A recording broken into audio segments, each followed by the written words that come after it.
you go. So let's take this off. So hello. My name is Chris Rackauckas, and today I got with me Oscar Smith. Yep. So I got Oscar here, and today what we're going to talk about is a deep dive into differential equations. So we're going to be going into everything about ODEs today. And let me give a brief intro to what we're going to be talking about, and especially what we won't be talking about. So who this workshop is for.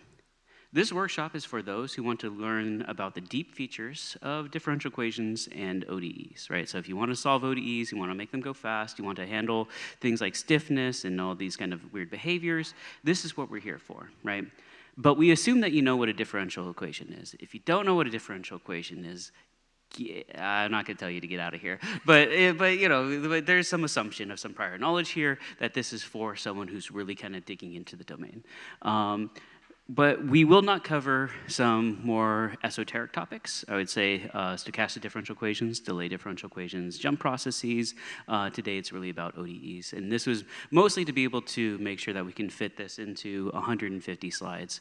Because there's a lot to say about just ODEs. So there's other tutorials that do go into other pieces. I'd recommend that, you know, if you're a beginner to Julia and you want to, you know, learn about the beginner version of the differential equations ecosystem, I'd say check out the Intro to Solving Differential Equations in Julia. You can find that one on YouTube. You know, it's got a lot of, you know, views and comments and everyone talking about, you know, different things in it. So that's one to go for if you're a beginner. But if you're what we're looking for here is we want something for intermediates. We just thought, you know, there's not really good video that goes into detail about what all the intermediate users need, right? So, you know, what are the things where once you've learned the basics, you just say, okay, what else is there in this package? And then you see like, you know, 500 other pages and 400 other solvers, and you go, I don't know what to do but with any of those, right?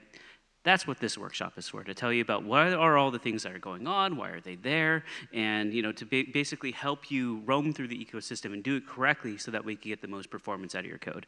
I will say that this is for intermediates, not advanced or experts, right? So, you know, if advanced or experts, you probably want to go into detail about every little thing. We will go into some things like GPU parallelism that are, we are going beyond the basics, but if you're here for an extremely epic deep dive, those are, you know, topic specific, and we'll do those separately. But so if you're an intermediate who really wants to know more about differential equations and you want to get past, you've used a few solvers, you know how to call a few things, then boom, this is where we're at. I do want to note about some coming changes, right? Because I want to make sure that these workshop slides can exist for the next, 10, 20 years. And one of the things that we should mention is that DifferentialEquations.jl is going to have a version 8 coming out soon. This is a major change where it actually won't affect any of these workshop slides, but it's something to note to the general people here for things that you see and find. What we're planning to do is we're planning to remove the non-ODE dependencies, non-ODE initial value dependencies out of differential equations. So it by default will not load everything for delay differential equations, stochastic differential equations, and all these other domains. They have their own separate packages already. They have for the last 8 years, but we'll be making the change to slim down differential equations. And as a result, it'll have a lot fewer dependencies, be much faster to load, and be a bit more focused. We will still have the same documentation that pulls everything together. Everything will have the same API, but this is really just so that way when you do using differential equations, we don't give you the entire kitchen sink in a second house, right? And that should make it so that way it's easier on everyone's computers to load. So let's get right into it. So what's the introduction to differential equations. So what we want to do first is I want to just go through a quick run through of the basics, so that way we're all on the same page, and then start digging a bit beyond the basics. And then Oscar here will run his part, which will be about performance. He'll do some performance discussion, some discussion about using GPUs. Then we'll head back to discussion about things like how do you work with automatic differentiation, how do you interpret errors, and if you see an error in your code, what is it trying to tell you? What does it mean? All these kinds of pieces before we finally go to partial differential equations and handling discontinuities with events and callbacks. So we're going to kind of do a full kind of look at the DiffEq ecosystem here. So just to make sure that we're all on the same page, let's define a differential equation and solve it, right? Again, for this workshop, I am assuming that you know what that means. If you don't know what that means, You're still allowed to be here. That's okay, Scott. You might get lost fast if this might be the wrong talk. So this is a differential equation, right? It's the Lorentz equations. We have three variables. We have three parameters. And the common notation that we're going to use is this u prime equals f of upt, right? We use u because, well, a lot of people use x and y and things in other ways in all these models, so it's easiest just to always put it as u. That's why we've done it throughout the ecosystem. So the whole SciMo ecosystem, you always see things as u0, that is y. It also comes from the PDE space. We can fight over naming, but this is our naming that has been chosen, right? So okay, u prime equals f of upt. This is an ordinary differential equation, and there's also some initial value u0 equals u of t naught, right? So you know initial point, and you know how things evolve. Where does it go to? For cases where you don't know the initial point, I will have a talk on boundary value diffeq, I think on Wednesday. And so if you want to talk about boundary value problems, that's the place to go. Again, we're slimming down this talk to just be about the core, right? So here is our differential equation. Wow, much differential equation here. So it's you'll see a few things in this notation, right? It is a Julia function. It takes in 4 arguments. In fact, it always takes 4 arguments, right? It takes the Yeah, well, Oscar will tell you when it doesn't, right? But here we have du, which is the output that is mutated, right? This is going to be the derivative of u. We have u, which is the state. We have parameters. We have time. We decompose u and p into their component parts, and then we write the derivative, right? And so then we define our ODE problem with all the pieces. I assume everyone here has done a bit of this and says, okay, I can define an ODE, and now I solve an ODE, and ta-da, it gives you a solution, right?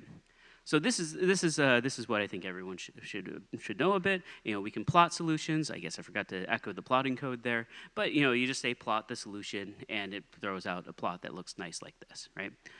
Ooh, I like the mood lighting. All right, and then, okay, going slightly beyond the basics, what are some things that you do? Right? Well, one of the major things that you might need to do with differential equation solving is you set the tolerances, right? So you have your absolute tolerance and your relative tolerance. Now, I think a lot of people tweak these without necessarily knowing what they mean. It's okay if you don't know exactly how they're defined, but one way that you should really be thinking about it is the absolute tolerance controls behaviors near 0, while the relative tolerances control behaviors for when they're sufficiently large, right? And that has to do with the way that the error control, the adaptivity algorithms are implemented. But effectively, as your value goes to 0, the effect of the relative tolerance term on your error controller tends to actually go to 0 as well. And so the absolute tolerance is then what kind of controls how accurate the solution is going to be. Whereas when the solution gets larger and larger, then the relative tolerance term scales with the size of your solution, and that tends to be the dominating term in your error control. So basically, the way to think about this is if you're solving an equation and it's starting to go towards 0, and you see that you get some instabilities because it accidentally goes over 0, right? That could be a numerical issue because it's taking 2 large time steps near 0. That's where you would tweak absolute tolerance. Whereas relative tolerance is generally the knob that you would tweak for most situations, right? So then the two of them together give you the 2 ways to be able to ensure that the ODE solver is accurate enough. And as you send those to 0, it will take more and more time steps, but it'll be more and more accurate. And one thing that is worth pointing out here is that a very common user mistake is to only change one of these. That if either of these are satisfied, then the step accepts. So if you're lowering your relative tolerance by like 5 or 6 orders of magnitude, you also probably want to drop your absolute tolerance because otherwise you will be lowering your tolerances and not getting any extra accuracy. Yep, that is definitely the case. And there is a question from the audience out there.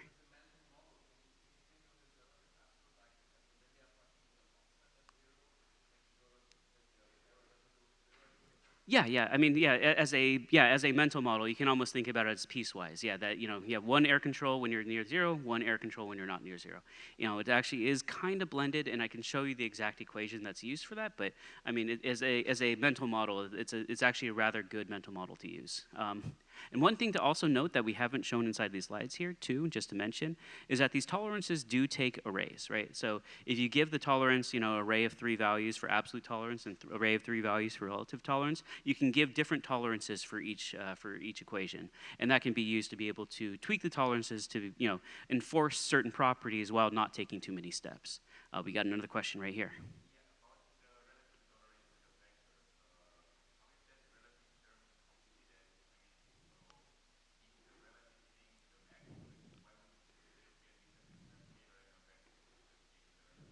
Yeah, so good question. So the question from the audience there was, and make sure that you repeat it so that way the lovely people watching the video will have it on the recording, right?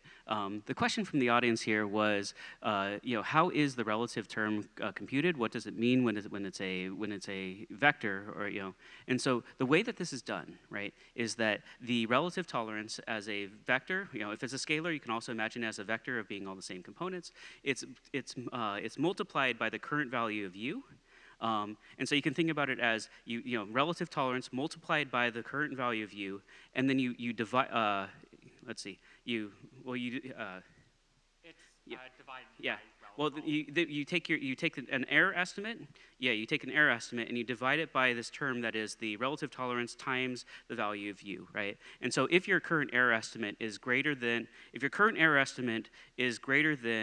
the relative tolerance times the current value, then we would consider that to be too large of an error, and we will shrink the step size, right? And so, whereas the absolute tolerance does not use that value of u. And you can, from that equation, you can kind of see, like, okay, if u is going to 0, then this term is basically always going to be sufficiently small, and so, well, actually, I think I inverted it. So yeah, that term's going to be sufficiently large, and so then the error basically gets ignored during the time stepping, whereas in the absolute tolerance term omits that u term, right? It just says, here's my error estimate. I divide the error estimate by your tolerance, and if the error estimate is larger than tolerance, that's greater than 1, and so that means I would reject the step, right?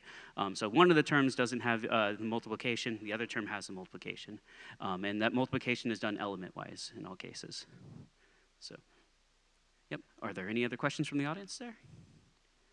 Yes.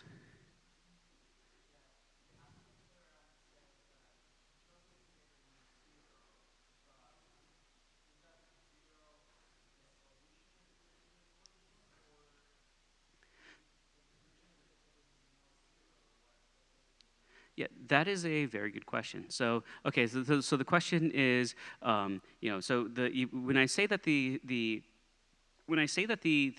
absolute tolerance is computing or is used when we're near 0, right? Is that talking about the true solution of the differential equation, or is it talking about what do I mean by this 0, right? What I mean by this 0 is it is the current numerical estimate of what the solution is, right? So if the current estimate for what the solution is near 0, then the absolute tolerance tends to dominate the time stepping, right? And this is a very important factor, right? Because you can have a lot of differential equations which will have interesting behaviors near 0, right? And where one of the things that you'll see often is that you might have to enforce positivity. The number of bunnies should never go negative, right? And you will find that sometimes if you solve with too large a step size, that might be violated, right? And the size that the adaptivity is going to be using is the current numerical estimates, because it instead of things around the analytical solution, because that's the best approximation that it has. So yeah, so if you do see things going towards 0, and you're like, oh, I don't think it should be going as much towards 0, likely you need to be tweaking down the absolute or relative tolerance, and that will then correct for that effect. Yep. All right. Yeah, there's always a lot more to say about tolerances. In fact, there's a whole page about different error estimation tools.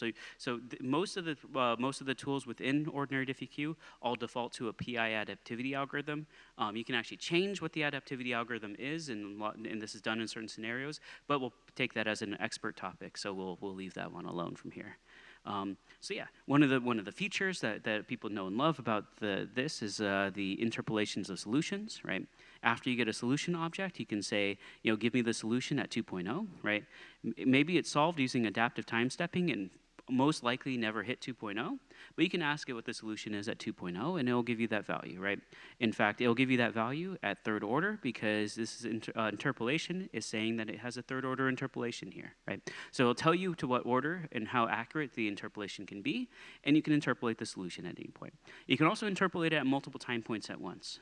So here I'm saying, interpolate the solution at 1.0 and 2.0, and this is actually more performant than doing two different interpolations because it uses some caches within the searching of the vector, so it kind of actually knows how to piece these together. So that's one little detail, like, if you're going to interpolate for a whole bunch of points, you actually want to batch them all into a single array. You can even get your derivatives, right? The one question that people have is, what if I want to compute the second derivative of the solution, right? How do I use automatic differentiation? No, don't use automatic differentiation at all. All the polynomials for these interpolations actually have the derivatives defined. And so you can just ask it, give me the first derivative. This is the val of 1, and it'll give you the first derivative of the polynomial computed analytically from the polynomial, right? So now the order, the derivative that you can get is dependent on the method, right? So for this method, it's a third order method. You have a third order interpolation, so it won't give you the second order derivative because that would be not have good behaviors. It's discontinuous and such, right? So but if you use a ninth order solver then that has a eighth order an eighth order interpolation, you can ask it for the second derivative, third derivative, fourth derivative, and all sorts of derivatives, right? So with these interpolations, you can always be getting extra properties out of them. In fact, there's a lot more to this as well. And one more caveat on this is that if you need high derivatives, you really should be using a high order method, because if you only have a third order interpolation, that means that you lose significant accuracy when you're asking for the first and second derivatives. Yeah, that is a very important point. That if you have a third order interpolation, then you only have second order convergence for your first derivative, right? And so the accuracy of your derivative terms is actually significantly less than the accuracy of the solution terms, and you should take that into account when you're using these derivatives. This is actually something we should mention in the automatic differentiation section because it comes into play a lot when doing parameter estimation. So. Yeah, and so here at the start, I basically just said you solve things, and it gives you this adaptive time piece, right? And then you can always interpolate it to the values you want. It turns out that this can be expensive in memory, right? It has to save an entire interpolation object and be able to come back and compute any solution at very high accuracy. That means it has to save a lot of the internals as it goes along the ODE solver. This is memory inefficient, and this is also compute inefficient, right? So if you really care about your efficiencies and you already know the values that you want to be computing at, you can just directly say what you want to save at, right? So here you can see I just said save at equals 1. That interprets it, it takes any scalar and expands it to a vector. So it says save at 0, 1, 2, 3, ... all the way through the solution. And one of the things that you'll see here, one of the really important thing to know when you do this is that you'll see that this interpolation has now changed to first order, right? So a linear interpolation, right? You can always do a linear interpolation if you have 2 points. You just draw a line between them, no extra information, right? So you can still interpolate the solution that given here, but that will only be a line, right? So it's assumed that if you do this saving process, if you tell it exactly what to save, it will discard the extra information, so that way it's efficient and it doesn't use the extra memory. So that is the one thing to keep in mind, right? If you're going to use save at, you likely don't want to use the interpolation. And it gives you this information, but this is one piece that I think not as many people are aware of, and this is one thing to kind of know, right? If you use the save at, you're doing this for performance, you're dropping the other memory. Make sure you're doing that with a purpose. But also save at can be a vector, right? It doesn't have to just be a single scalar. You can say, hey, I want to save at 1, 5, and 100, and boom, it'll save at exactly the values that you're asking for. So other thing is choosing solvers. I guess I forgot to echo the first one. Yes, there's a question here. Mm-hmm.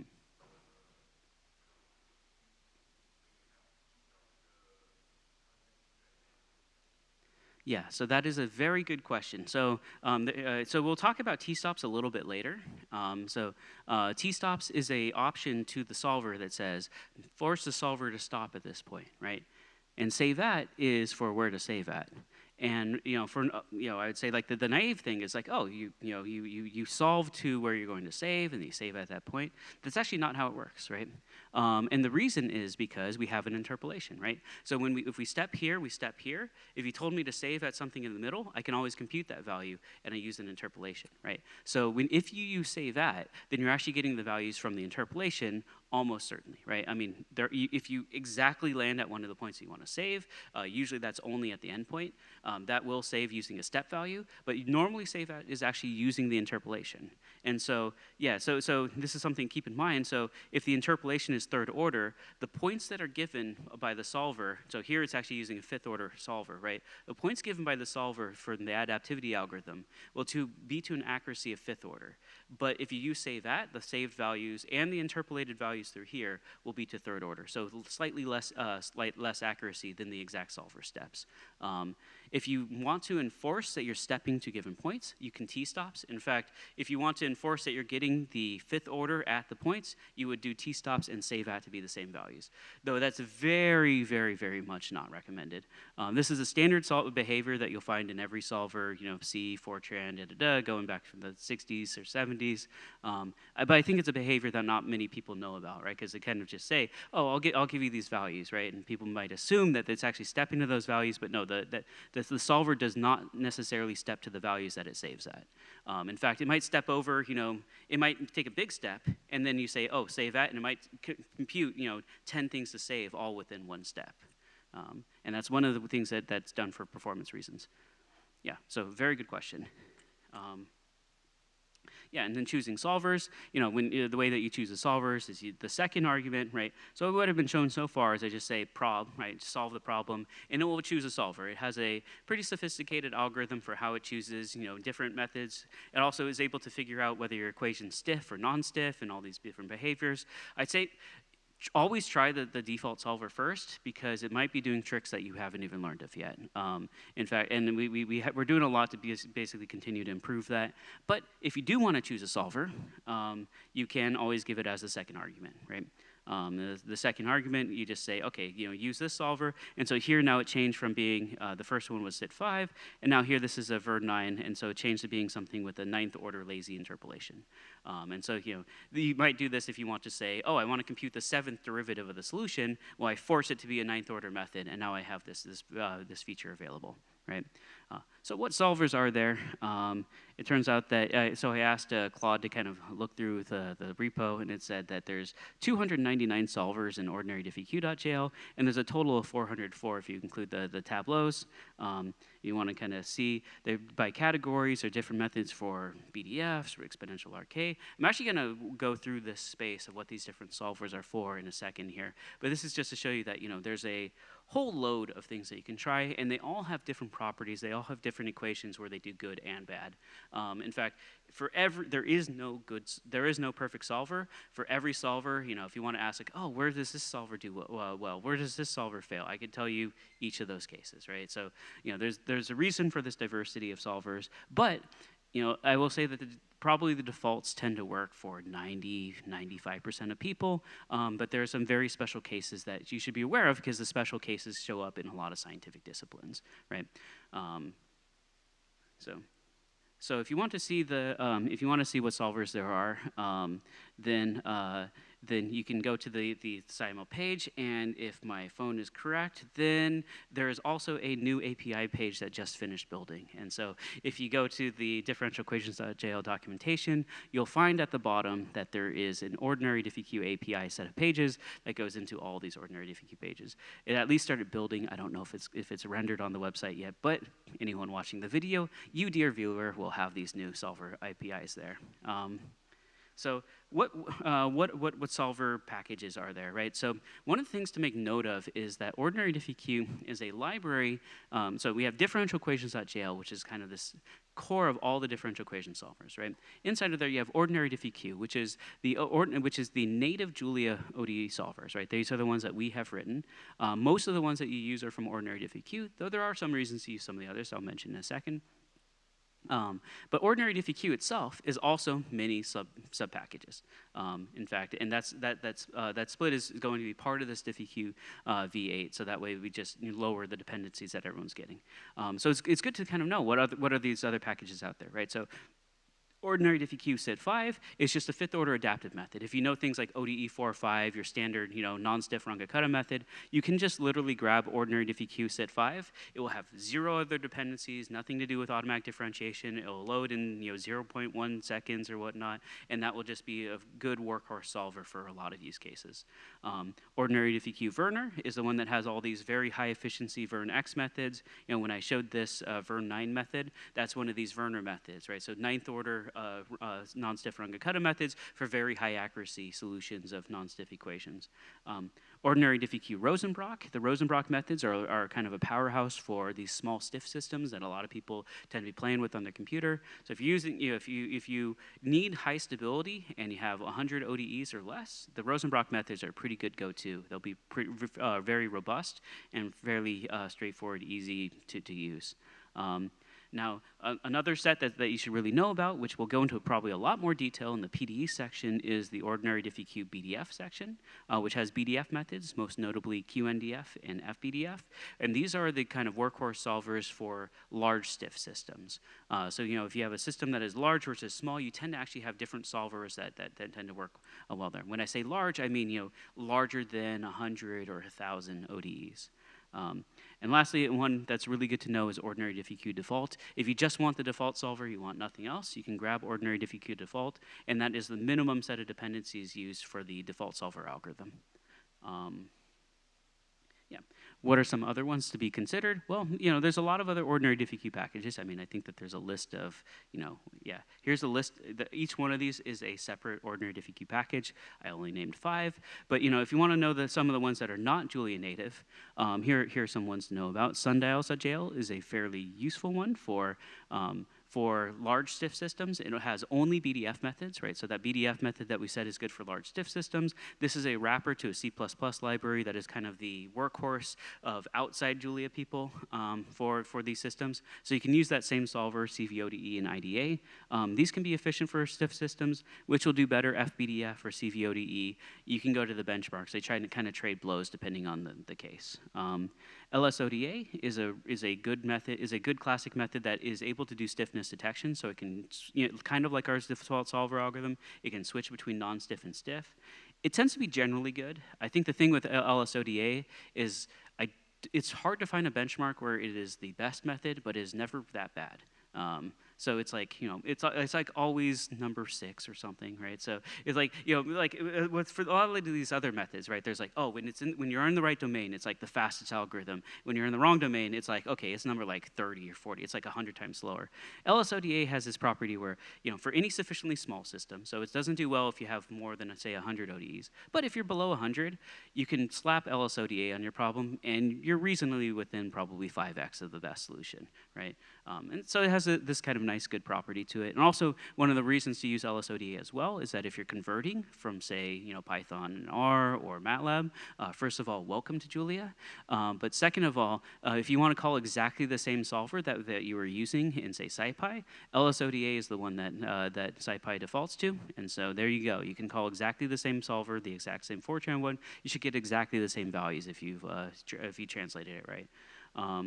Another one to know about is ODE interface DiffEq, which has some classic Fortran solvers. Specifically, Dupree 5 is, again, that's another solver that's used a lot of other places, like in R and Python, and then Rackauckas as well.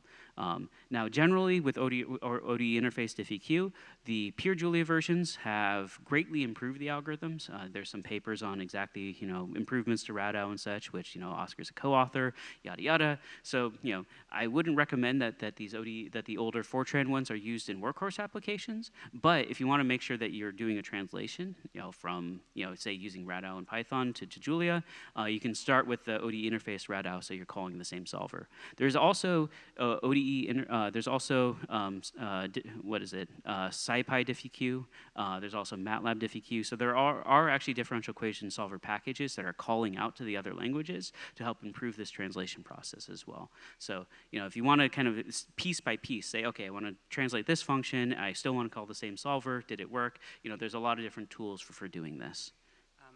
And also, if you want to learn more about our fancy version of the Rackauckas methods, Shreyas is giving a talk on, I want to say, Thursday. If you want to see a 99th order ODE solver, come to that talk. Yeah, so we got something that can use symbolics to generate a 99th order ODE solver, which you might think, oh, that is overkill. Yes. It is. It is, but it is so cool. Yeah. I forgot to probably mention, talking about solver choice, I forgot to mention choice of order, right? So one reason to choose higher order is if you want the higher order interpolations, right? But there's also the fact that the more accuracy you want, the higher order you want. So for default tolerances, standard tolerances, order 5 or so is pretty good. As you want more accurate solutions, if you start putting your tolerances to say 1e minus 10 or so, then you start wanting to go higher order, 7th order, 8th order, 9th order, as much as you can. This is basically a property that, so the order of the ODE solver is the way that how fast the accuracy increases as dt goes to 0.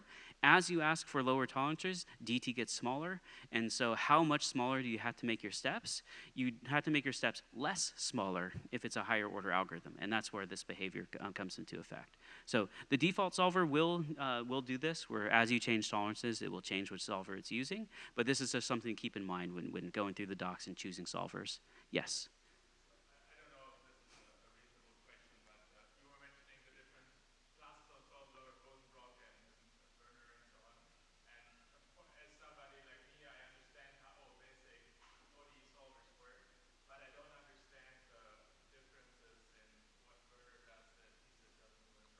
Use the default solver. It's really good. Well, I do think that there's one piece in here that is very helpful for people to understand, right?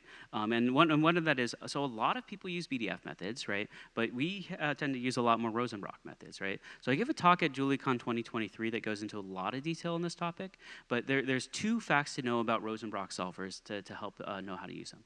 One fact about them is that they are semi-implicit, so they don't use a Newton method. So one of the things that goes wrong with implicit ODE solvers, and it makes the whole science difficult, is that you have to use a Newton method. And whenever you use a Newton method, you have to guess what your value is going to be, and then the Newton method solves a root finding equation, right? It turns out that if that guess is hard, right? And if your guess is too far away, then the implicit solver might not converge. And Rosenbrock methods don't have that property, so that you can't have Newton methods diverge, which means that they tend to just be, they tend to have less fussiness in terms of choosing the right tolerances and such to work. They're more likely to kind of just work, right? But the issue with Rosenbrock methods is that a lot of the Rosenbrock methods assume that you have the correct Jacobian, right? For methods that are using Newton methods, so again, this is like BDF methods and SRC methods, if you're using a Newton method, you're doing an iteration towards a 0, in which case it turns out that if your Jacobian is inaccurate, you have this property that you lose your quadratic convergence of Newton's algorithm, but you still have linear convergence. So, if you're using finite differences for your Jacobian, Newton methods are fine, right? Rosenbrock methods don't have that iteration. They're assuming that your Jacobian is exact as part of the proof, and that actually means that if you don't have an accurate Jacobian, you have order loss, right? We in the Julia ecosystem tend to default to Rosenbrock methods because we also tend to use a lot of automatic differentiation, so that gives us very accurate Jacobians. But if you're turning off automatic differentiation and going to finite differences, you do need to worry a little bit about Rosenbrock methods because you will lose some convergence there. So yeah. I think then on to stiff equations, right? So I've mentioned that there's this kind of dichotomy between, there's non-stiff equations, stiff equations, and this tells you what solvers to use. Let's talk about this a little bit more, right? So one major class to know is stiff equations. They are very difficult to define rigorously, and if you want to talk with mathematicians, they'll tell you like, oh, your definition, like everyone has their issues with the definitions, right? But here's there's 2 ways that I like to think about this definition, right? If your problem has multiple timescales, and when I say multiple timescales, I don't mean, oh, they're changing by, one thing's 100 times faster than, I mean like, no, are they 10 to the 6th time, you have one thing that is 10 to the 6th faster than the other, right? Then it's stiff. And one way to look at that is parameter values. If you have one parameter value that's like 10 to the 7th, the other one that's 10 to the minus 3, you're most likely have some kind of stiff equation because there's very different time scales that's going on, right?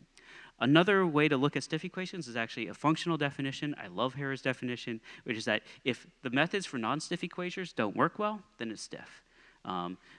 That's kind of a, so basically what you can say there is like, okay, you try Werner methods, you try sit5. What happens is if you put those methods on a stiff equation, then they'll basically just take hundreds of thousands and millions of steps and they'll never finish, right? So what you'll actually see is you'll see a max iters, and this max iters will tell you your equation's most likely stiff, change your solver, right? And because that's most likely the behavior for max iters, right? That's a very functional definition. It's a definition that's probably the most accepted right now in the actual math space, just because it's so hard to define. And so it's but if you want to kind of eyeball a stiff system, look for these time scale differences, right?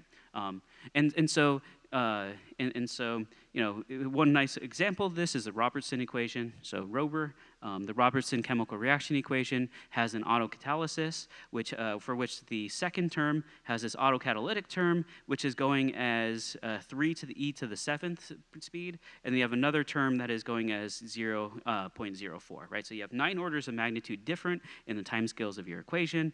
And if you look at the solution, you go, okay, this is a simple, this goes up, this goes down.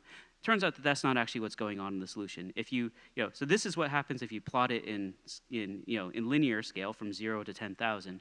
If I instead plot the solution in log scale, you'll see that there's this value that went up and it went down.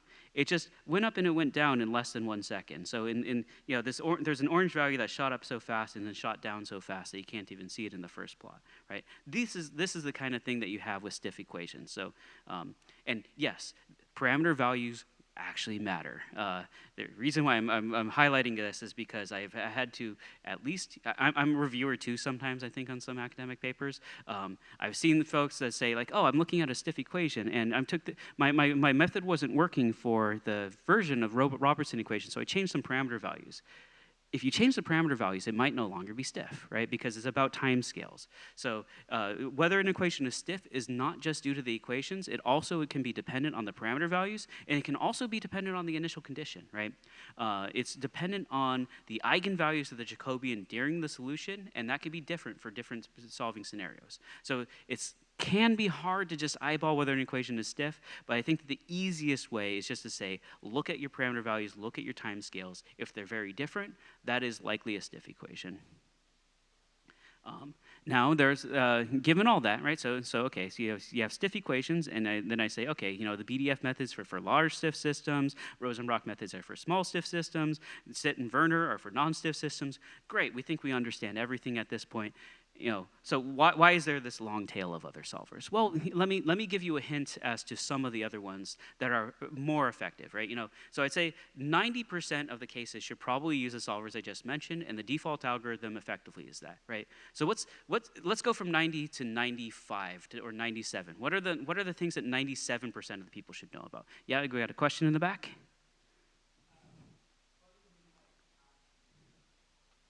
Oh, so it's the number of solvers in number of solver algorithms that you can choose, right? So number of discrete algorithms. So sometimes like Rodas 5P, it also has different variants for the error terms. So Rodas 5PE, Rodas 5PR, stuff. Those are all counted as separate. Also, every tableau for Rackauckas methods is counted as a separate one. So there's a different behavior there. Yeah.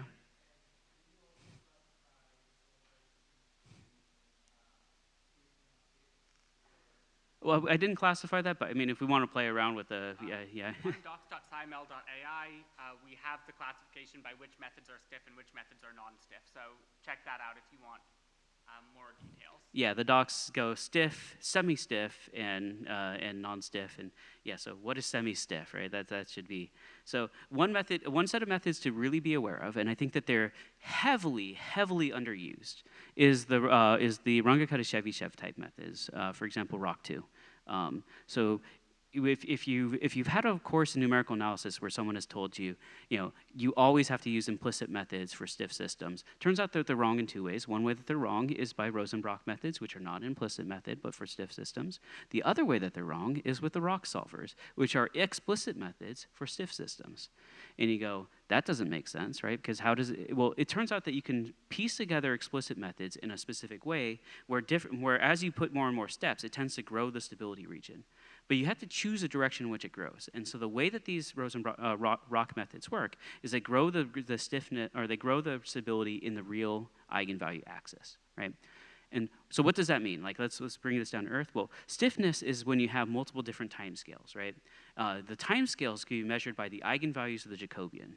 The real eigenvalues tell you about behavior as, going towards steady states or going off to infinity. The complex eigenvalues tell you about oscillating behavior, right? And so what the rock methods are good for are cases that are stiff but have no oscillating behavior. So what are cases for which that exists? Well, very common case is actually discretization of diffusion equations or reaction diffusion equations, right? The diffusion operator, the Laplacian, only has real eigenvalues, right? That's one of its nice properties. And so because of this, it turns out that the rock methods are almost tailor designed so that way for those types of partial differential equations, you don't, it might have very large eigenvalues, but you don't need an implicit method for a lot of them. And by not being implicit, this could actually be a lot more efficient. So we find that in if you're doing a lot of reaction diffusion cases, if your reaction terms are not stiff, this actually tends to be one of the most efficient solvers. And because it's not implicit, there's no Jacobians, no automatic differentiation, so it's also a lot less headaches on everything. The rock methods are heavily, heavily underused. Another set of methods that you should know about are the SSP methods, right? So these are methods that enforce properties. So they can, so if your time step is less than a multiple of if your time step, let's see, what's the equation here? If your time step is less than the value that is the CFL coefficient times the SSP operator. I believe I actually mixed one of those up. But basically, okay, if you use implicit Euler, right, and you're working with partial differential equations, you kind of know this thing where your delta t is bounded by the CFL coefficient, right? And so everyone's like, oh, this is a fundamental constant where you can never make your time steps larger than this. Otherwise, you lose all these good properties, right? And it turns out that that's not necessarily true. There are these methods called SSP methods for which they have something called the SSP coefficient, where the maximum time step that enforces these PDE properties is able to be done with the time step being a multiple of that SSP coefficient. So what I mean is, with Euler, then you have the maximum delta t set by the CFL coefficient. If you use an SSP method, then maximum delta t is the SSP coefficient times the CFL coefficient. Another way of saying that is the SSP coefficient of Euler's method is 1. And for most methods, the SSP coefficient is 1.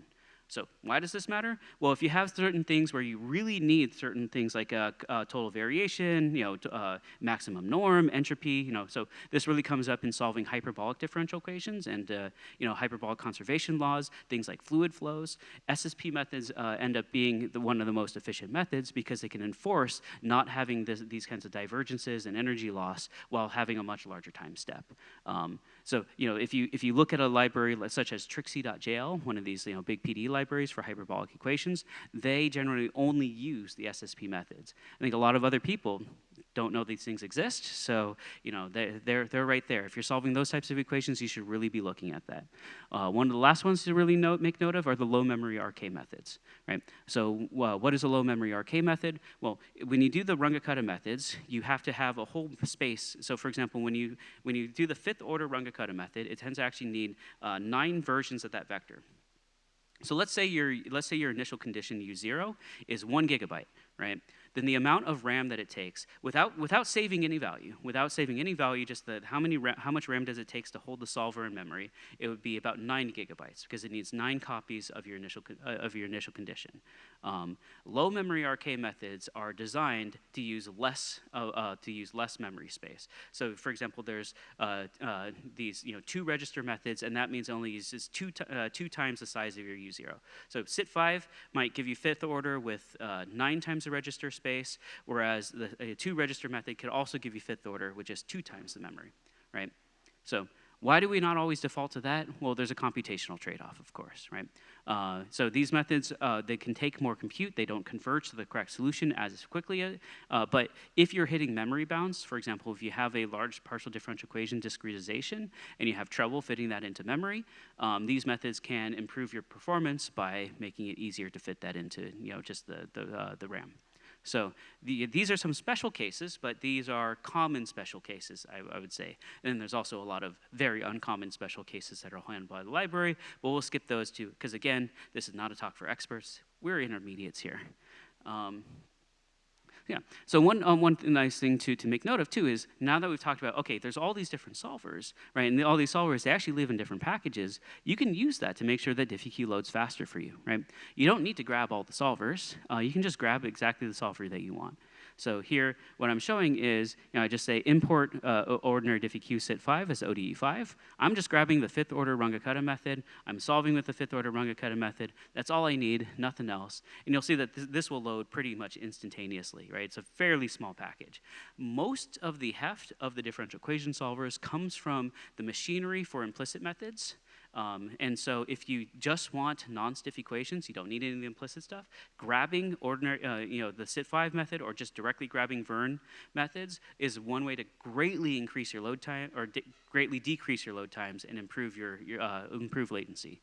So that's one thing to really make note of. It turns out that if you're solving a lot of stiff equations or differential algebraic equations, well, you're the ones that are causing the load time, the big library anyways, and so you can't really be helped. But if you're doing the non-stiff equations, you can cut a lot out. It turns out that there's a lot of linearity specializations. Oh, did you? Yeah, that didn't copy correctly. Skip those. All right. Yeah. So you're coming up in the PDE yeah, section. that's last minute. Yeah, those are some methods for PDEs, and we'll be focusing on some other PDEs in the near future here. But okay, so another set of methods that you should really know about are dynamical ODE problem methods, and also specifically symplectic integrators, right? I think talking about symplectic integrators is best to do by example, right? So first of all, what is the domain for symplectic integrators? Symplectic integrators should be used on problems that have a very specific structure, and I would just define the structure as it comes from a physical system with a Hamiltonian, right? If you don't know the Hamiltonian of your system, or if it doesn't have one, it's not going to be good with a symplectic integrator, right? So what do these symplectic integrators do? Well, when you have a Hamiltonian, right, you have this like Hamiltonian H of PQ, right, and you split this into 2 different sets of equations, and you solve the ODE. Well, the symplectic integrator keeps those 2 pieces separately, and it does something slightly different between the 2. And why do you want to do that is a good thing to show, right? So here I'm doing this, right? So here's the Hamiltonian of my system, right? And so P dot is equal to the gradient, dp dh dp, right? Q dot is dh dq, and so the differential equations of your Hamiltonian system are split into these 2, right? If you do physics, you're like, oh yeah. If you don't do physics, this is just some ODM defining, right? So what happens on this ODE when I solve it with a symplectic integrator? So what I'm going to do is I'm going to solve it with a symplectic integrator, and I'm going to plot both the solution orbit and also something called its first integral. So things like energy variation and angular momentum. And so here's the solution to the Kepler equation that's generated through a symplectic integrator. You can see, oh, it's going around and around in circles, and oh, there's some energy variation. The energy varies from 0 to 1 e minus 7. So there is some energy error. There's a very, very common misconception that symplectic integrators are actually energy preserving. It is not true. You could see this right here, right? But they are fairly, very good at keeping the energy in play. And in fact, first integrals like angular momentum are exactly preserved, right? So Also, for the non-physicist, Kepler equation just means a thing in orbit. Yeah, it's just a planet in orbit, or satellite, yeah.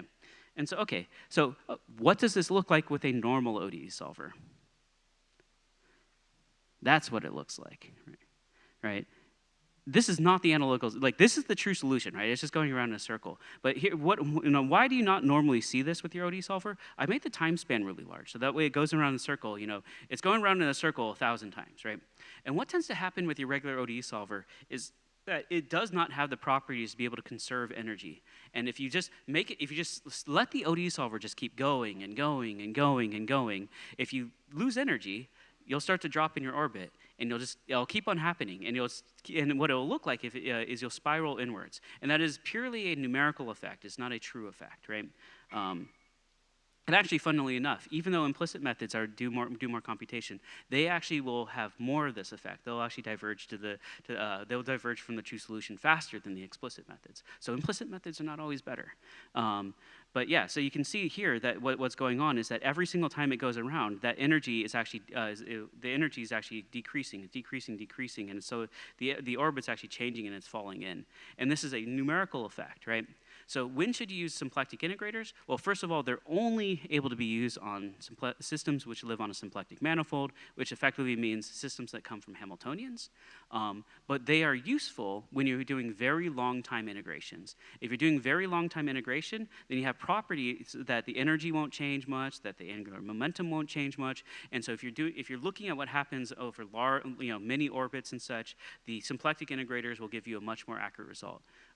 But if you're doing a short simulation, then the regular integrators will do just fine. You can also solve this by, again, you can always decrease the tolerances. If you make very low tolerances for your ODEs, for the normal ODE solver, it can also correct this effect, but it will take way more steps than the symplectic method to get the long-term behavior. So, so basically, if you're really looking for long-term behavior and you have a Hamiltonian system, the symplectic methods will be your best bet. Yeah?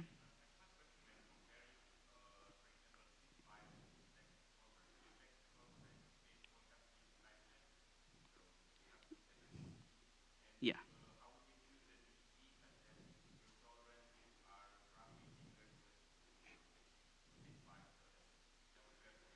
This is why symplectic methods aren't widely used. Well, I mean, symplectic, yeah, so the question from the audience was, how do you actually do this comparison between SID5 and symplectic methods? Symplectic methods have to have a fixed DT. That is actually a very fundamental issue with symplectic methods. There is one book that someone wrote in 2003 about one way to basically try to make symplectic methods be adaptive, but it turns out that it's really difficult. You have to do a whole lot of compute. So symplectic methods, almost as a thing, they almost effectively require that you have a fixed time step. And so it is hard to kind of, there's a bit of apples and oranges there, right? But the key thing is, if you look at efficiency, right? If you want to solve to the end and you want an accurate solution, right?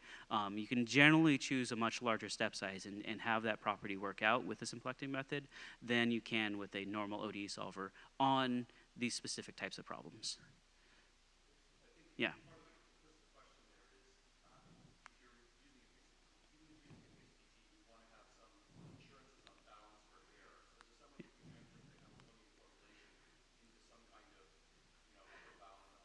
Not really. It's actually relatively hard to do that. So what you can know is a few things, right? So what you can know is that so let's say for this kind of problem where you go around in circles, you can prove that normal ODE solvers have a divergence in things like energy. So the second integrals that is quadratic. Whereas you're supposed to have effectively no divergence in these energies other than what's due to floating point. So you tend to actually have a linear growth, but that linear growth is on the order of floating point epsilon or so, right? So what you can do is you can get an orbit or one relative frequency of your system, one relative wavelength of your system, and if you look at the variation of that tends to be a nice bound for what it will be going down with a symplectic integrator, whereas it tends to be unbounded for the other methods. And the one other thing that you can do is you can run out a variety of tolerances and look for convergence, but then you do start to eat away at the gains that you've made. Well, I will say that with symplectic integrators, you can't run it with tolerance because they don't have adaptive time stepping, right? Right. So run it with decreasing DTs. but yeah, so you know, like normally when you're looking at these symplectic systems, you're kind of worried about some of these properties, right? You know, angular momentum and such. And so normally people are looking at, you know, the accuracy of these properties, and so there isn't really a nice analytical way to kind of choose DT based off of what you need there. You kind of need to do this a bit by plot it and check and make sure that it's within a given range. One way that you can do that, right, is you take a solution with a larger DT, a solution with a smaller DT, and the difference between them tends to actually be a estimate for how off you might be in these integrals. That estimate is actually correct as DT goes to 0. It's not to correct for finite DTs, but it ends up being a nice heuristic.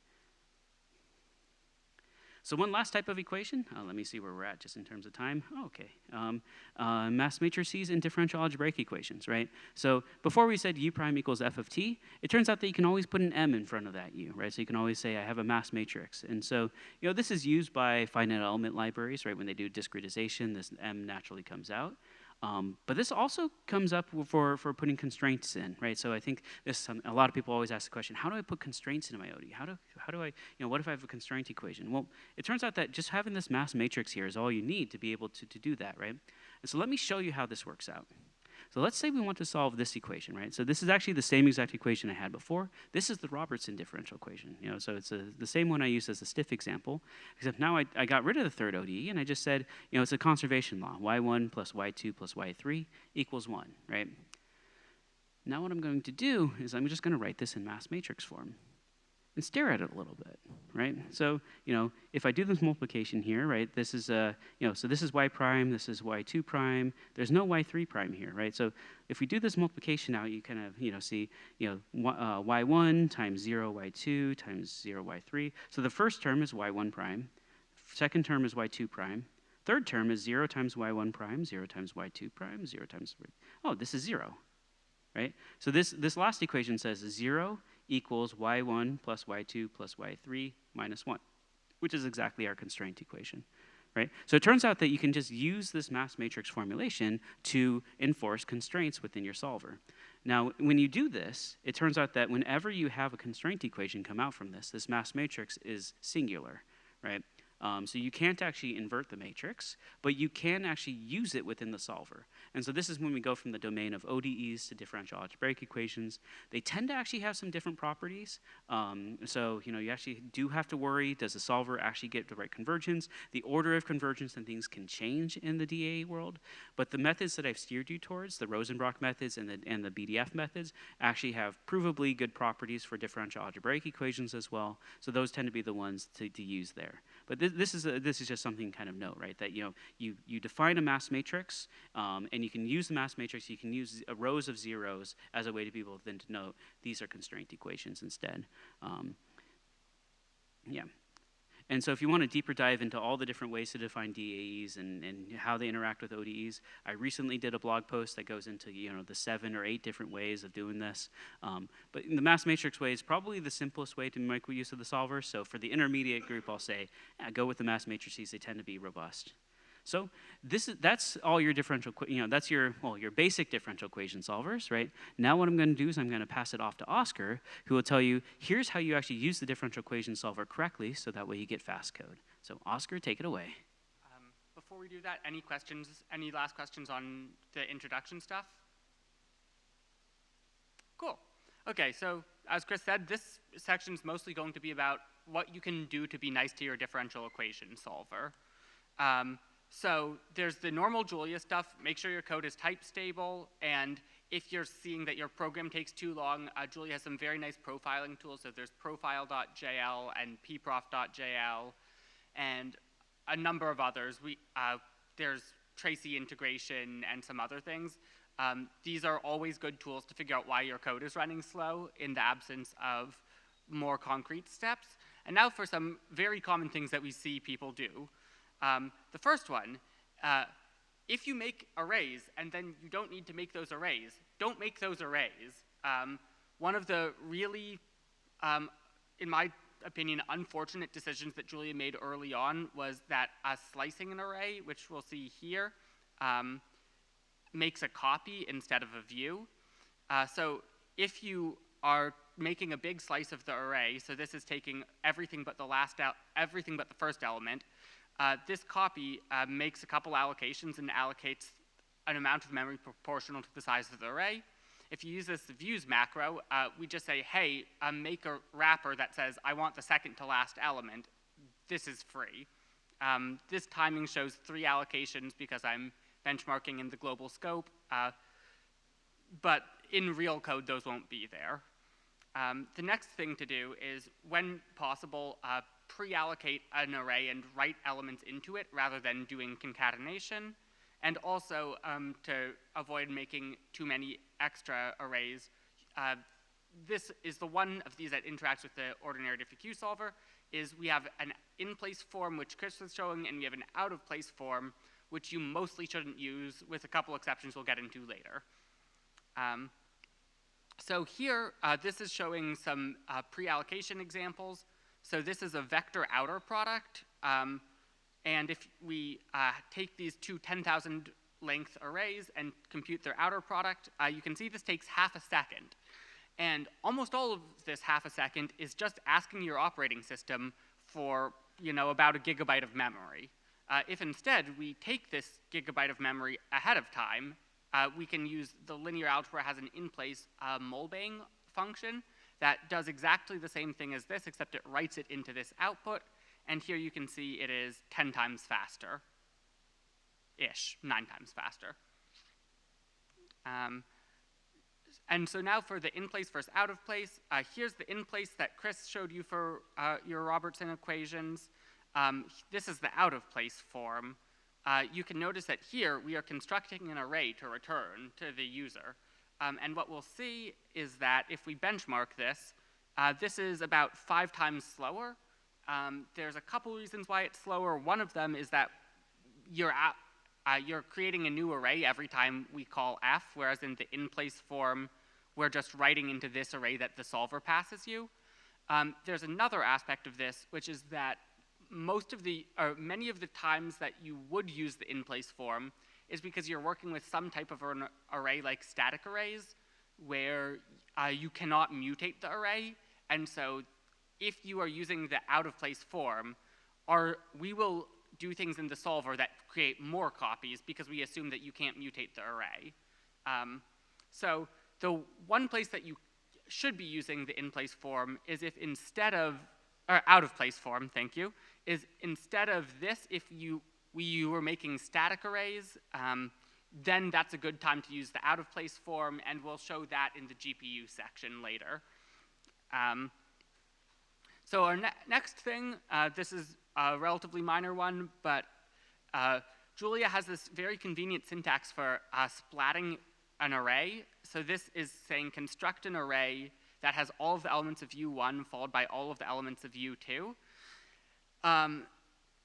This can be very convenient syntax, and for structs like tuples that have a compile time known length, it's very efficient. For arrays, it's very inefficient. So you can see this calling vcat, which is still allocating an array. Like, we're still allocating this length 2000 array, but it's 10x slower to do it with splatting. So do not splat arrays, please. It will be very slow. Now, this is just a good thing for scientists and mathematicians who care about fine-tuning some of their performance to know. On a modern CPU, your basic operations are really fast, but some operations are still pretty slow. So your fundamental floating point arithmetic is about half a nanosecond. All of these cost numbers you should take within about a factor of 3 or 4, because different processors will be different speeds and have different memory speeds and all of that, but these numbers are all at least morally correct. And so these basic arithmetic operations, your processor can do usually several of them per clock cycle, and each one of them takes about 3 or 4 clock cycles to run. So that ends up being somewhere in the range of half a nanosecond if you have like a 5 gigahertz processor. Expanding on that with like basic polynomials, so if you use eval poly, that you can do a pretty good polynomial interpolation of a function in only like 2 or 3 nanoseconds. And this is how Julia builds functions like your exponentials, your logarithms, your trigonometry, your hyperbolic trigonometry, all of that. And so these functions are pretty fast. They're a bit slower than just your normal polynomials because they also have to do some checking to make sure that, like, is the input infinite? Is it, like, not a number? And then also, you often have to do what's called range reduction, where you slice up the function into different domains and then do different functions. And so you add a couple nanoseconds of overhead there. Around the same amount of time are operations like division and square root.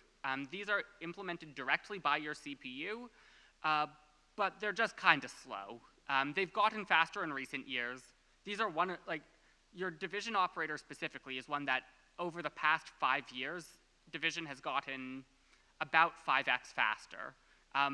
But it's still pretty slow. If you have the ability to multiply instead of dividing, do that. It's 10x faster. Next thing is exponentials. Exponentials for integer exponents are really fast. So if you write x squared or x cubed, Julia actually will just turn those into x times x or x times x times x, respectively. And if you write like x to the 17, Julia will do something called power by squaring, where it will break up your floating point power into a sequence of multiplication operations. But if you use like x to the 3.1, that takes a good bit longer because we have to do some logarithms and exponents, and we need to do that in some extra accuracy. Yeah, and I do want to mention that, you know, where we came up with these things to look at for the performance is these are the most common performance issues that we see inside a differential equations code that we see, you know, people post on Discord, we fix all the time. This floating point exponent thing comes into play actually a lot. So after you've made sure that you don't do any silly splatting, you know, no extra arrays, a lot of people, the next thing is they're doing a lot of floating point exponents. Now, why does this come into play?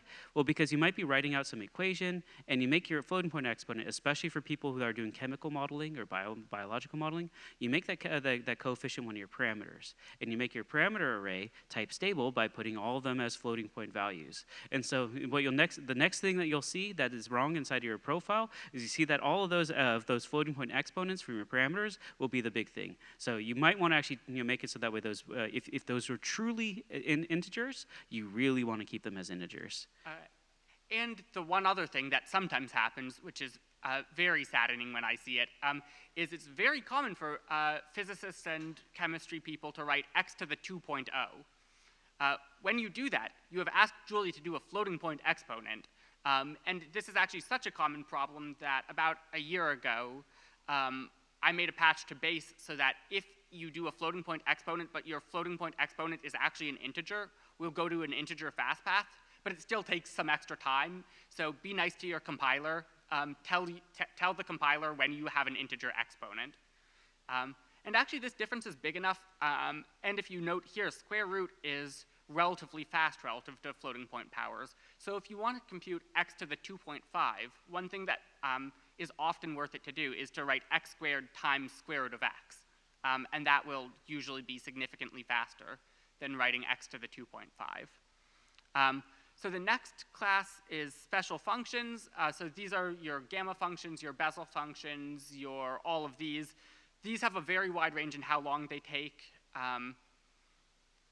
Often when, these are less commonly problems, even though they're pretty slow, actually, because it turns out that the people that use these generally know what they're doing, and there's generally a pretty good reason they're using them. That said, if you're using like a Bessel J 1.5 function, that's going to be pretty slow. And if you are only using it over a limited domain, it might be worthwhile to consider using a polynomial or some rational function interpolation, because over a limited domain, you can often make a much better version of your special function if you really need to optimize things. And then last on this list is memory latency. So if you have really big arrays and you're accessing them randomly, your processor probably is going to have to go all the way out to your memory, and that's going to take on the order of 100 nanoseconds, and that will probably be slower than any compute that you have in your program, unless you have a lot of compute in your program. So related to this, if you want your math to be faster and less and a little bit less accurate potentially, Julia has a macro called fastmath. This basically opts you into some compiler optimizations that are a little bit faster and sometimes more accurate, more often slightly less accurate, but the reason why you need to tell it is because it's telling the compiler to let you do things that are slightly not what you wrote. So floating point arithmetic, unfortunately but necessarily, is non-associative. So 0.1 plus 0.1 plus 0.1, or actually 0.1 plus 0.1 plus 0.2 is not the same as 0.1 plus 0.1 plus 0.2. So when you use fastmath, one of the main things you're telling the compiler is that it can pretend that your numbers are actual real numbers and then do a bunch of math to cancel out things that mathematically don't appear in your equations. And then it also you also should only use this if your numbers are always finite, but if you're solving differential equations and you have infinities showing up, something's probably gone wrong already. And so for differential equation code, this tends to be a relatively free way to get some extra performance. And then the one other thing related to this is there's a package called nanmath.jl. So Julia, if you take like square root of -1.0, that will throw an error. And especially if you're doing like parameter fitting of differential equations, it can be very nice to use nanmath because that will replace that error with returning a nan.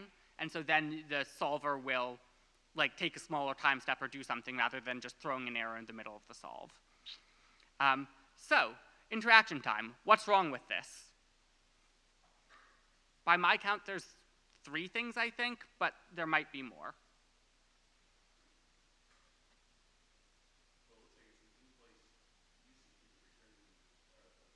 Yes, that's a good one. It is in place and it's returning a vector. I meant to make this an out of place, so good job. You found one that is accidental. Yeah, well, and so, yeah, just to note, right? This is actually a really common problem. This is a really common problem. What will happen is you are not mutating du at all. So what you'll see is your solution will be a perfect line. It'll be a perfect line because your derivative is 0 because you have not changed du. So if you do this, if you ever, if you're doing the performance things and you see the constant, this is what's going on. You're not mutating du. I'm really glad I made that typo. Yeah, and yes, you got the second one, which is floating point powers. And then the 1/3 one, which isn't going to be that big of a deal here, is if we'd put a fastmath on this, we probably would have been about 50% faster. Because your computer has a very fun operation called fused multiply add that does a multiply and then an add. And it does it in the same time that it takes to do a multiply. So for example, it could do like this operation here as a fused multiply add. Or so it would first compute these 3 multiplied together and then fused multiply add with these 3 arguments, and then it would save you a couple cycles. Okay, and now back to Chris for auto differentiation. This is one of the magic things about the Julia ecosystem that makes it so fast, and here you go. All right, so now you know how to, where are we at? Well, you can define differential equations, you know a bit about the solver, so you can go around and be like, okay, I can find an efficient thing. But you also know how to define your ODE in a way that is fast, right? You are now walking around and telling everyone at school, you're like, well, actually, you shouldn't use a array splatting because it's kind of slow, right? Oh, actually, make sure that you don't do to the exponent to 2.0. So, now we're getting pretty fast, right? But what's the next level of speed? Well, the next level of speed tends to come from using other tools, and I think one of the big tools that we make use of a lot is automatic differentiation. So first of all, I want to introduce what automatic differentiation is, and I want to tell you about the 2 very ubiquitous ways that we use it with the differential equation solvers. But I first want to disambiguate it a little bit. So, okay, well, actually, so there's 2 ways that we're going to use automatic differentiation, and they are very, very, very different. One is for improving the way that the solver works. The other is for calculating derivatives of the solution of the solver. And I'll talk about, so we use AD inside of the solver library to make the solvers go faster, and you need to know about that because that does show up in error messages. And then the second thing is, if you do want to figure out, for example, oh, if I change this parameter, how much does the solution change? That's also something that uses automatic differentiation, though it uses automatic differentiation in a completely different way. So when we say using automatic differentiation with DifferentialEquations.jl, you really have to disambiguate, are you using it for the solver process, or are you using it on the solver? Because those are two different things, and I'll show exactly what I mean by that. So quick note though, before we even can start to say, these two ways, let's make sure we're all on the same page. Automatic differentiation is not symbolic differentiation, and it's not numerical differentiation. It's kind of a mix. So it's a compiler-based method that changes code into a new code that is for computing both the solution and the derivative at the same time. As a show of hands, how many people here know how, say, forward mode automatic differentiation works? Yeah, so I think that in an intermediate crowd is like a 30, 40%. So I want to kind of give a feel for this, because the error messages that you get from automatic differentiation it's kind of helpful to know at least a smidgen about how it works, right? So as a counter to automatic differentiation, let's actually do symbolic differentiation to show you what the difference looks like, right? So here's a code, right? So I'm saying, using symbolics, it's the symbolics library. At variable, so I define a symbolic variable x, and here's a Julia function, right? It's a function. And now the interesting thing, when we do symbolics, we always do symbolic stuff on mathematical operations, right? So the question is, what is this function? Like, what is this function as a mathematical expression, right? Well, you can use the fact that it's Julia symbolics traces to actually just you call the function on x, and it'll give you this expression. And you can see one of the properties of programming languages is that it's a very nice representation for things that are very difficult to write down mathematical functions, right? And the reason why this comes into play is that, okay, if it's that easy to come up with that crazy symbolic expression, well, if you want to do symbolic differentiation, remember, how do you take the derivative of things? Well, you do the chain rule, right? So you take the derivative of the first term plus the derivative of the second term, and so the number of terms that you end up with when you differentiate is a multiple of the number of functions within your expression. Well, dear God. Right? This is just the printout of that derivative. This is symbolic different. So if you thought your compile times are bad with AD, like a good thing you're not using symbolic differentiation, right? And again, this is a really simple equation, right? It's a really simple function to write in computer language. Very difficult expression in math language. And if you in symbolic differentiation is differentiation in math language, right? So then you might ask the question, what is symbolic differentiation on computer language, right? What if we don't never translate to math language and do symbolic differentiation on computer language? And that's probably my simplest way of defining what automatic differentiation is. It's symbolic differentiation on the computer language without ever translating it to the mathematical function. And I'm going to show you what it looks like, right? Again, if you want to kind of see the full thing, I have lecture notes. Check out the SciML book that goes with the SciML libraries. There's a whole lecture on how forward mode automatic differentiation works and how it's defined. But this is what it actually looks like, right? So we have this function. This function is out equals x, and then it's just out times equals sine of out, right? So this is basically saying that out equals out times sine of out, right? Now what I'm going to do is I'm going to say, instead of working on one number, instead of working on one floating point number, the input will now change to being two floating point numbers. Why am I doing that? Well, because I'm going to compute the value and the derivative at the same time. And the way that I'm going to do this is that in the derivative term, I'm going to put the symbolic derivative of whatever function I'm computing. So now let's hand change this. So here's the function that I start with, right? Now let me show you this by hand. So, out equals x, this is exactly the same, right? Now I had this, and I would have had to compute sine of out, right? I would have had to compute sine of out. Well, what will automatic differentiation do instead? It will instead compute, again, out is now two numbers instead of one. It will compute sine of out in the first part, and then it'll compute, what's the symbolic derivative of sine? It's cosine. So in the second part, it will do cosine of the first part multiplied by out of 2. So it's going to carry forward the derivative, and it's going to multiply by the symbolic derivative of the function. And that's what you do at every step. So what's the derivative? So then the next thing I want to do is, the next expression here was out equals out times TMP. Well, I'm going to do the product rule. So I do, in the first part here, I do out times TMP. In the second portion right here, I'd actually just write down the product rule, right? So if you're like, oh, this is a bit quick, all that's really going on is that I take whatever function I had, I use it in the first part, and I use its symbolic derivative in the second part. And I do that to every single line of code.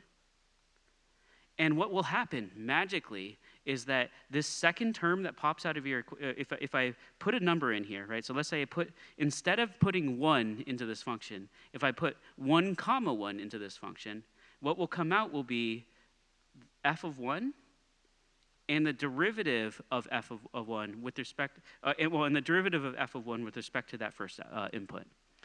So it's like a magical little thing where suddenly you change your function line by line by line. You still have a function, right? It still has a for loop. I've never changed it to this symbolic form, but I symbolically took the derivative of each line of code and put it back in there in the right way. So that way, when I compute it with the input that's, instead of computing with 1 number, I'm now computing with 2 numbers. I get 2 numbers that come out. The first one's the original value I had. The second part is the derivative of my code with respect to the input. It should be magical. And if you've never seen that before, that's going to be way too fast. But the key to understand here is, let's look at what's happened, right? We gave it a function. And what automatic differentiation will do is it will generate a new function, right? It will generate and compile a new function. And so the compiler has to know what your code is. And that new code will actually work on larger numbers, right? The original code worked on 64-bit numbers. This new code works on pairs of 64-bit numbers, so it works on 128-bit numbers. And those 2 facts are probably the 2 most facts that gives you all of the things that you need to know about when dealing with automatic differentiation errors, right? Oh, and just as a validation, here I put the number 1, 1 into this function that I wrote down, and here I substituted in x equals 1 into the function, and I substituted in the derivative, and notice that it's almost exactly the same thing, right? So this is correct automatic differentiation. This is what it's doing. It's generating this function. You can write it out by hand. You never would want to do this for any sufficiently hard program, though. Yeah.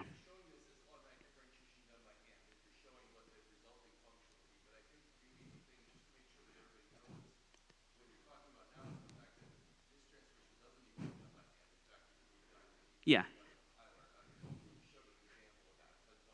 Yeah, so I haven't, a good point. Yeah, so this is how automatic differentiation works, but when we say it's automatic, what happens is you use a library and you tell it to compute the derivative, and it does this for you, right? So you never need to really write this out by hand, but the way that the library works is by compiling a new function and running that new function. And so I'll then show you in a second how to call these libraries to do this, yeah?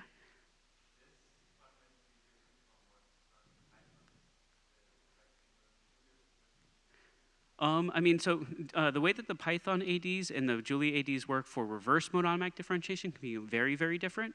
For forward mode AD, they're pretty much the same. So forward mode AD, I'm only showing forward mode AD here because reverse mode AD is much harder to define. But yeah, this is a pretty strongly defined type of way to do it. There's kind of one way to do it. Now, the Julia libraries tend to allow for more efficiency. I'll show you exactly how you can get more efficiency out of the Julia libraries by using some certain tricks. And it comes down to, as Oscar said, always pre-allocate your arrays. There are ways.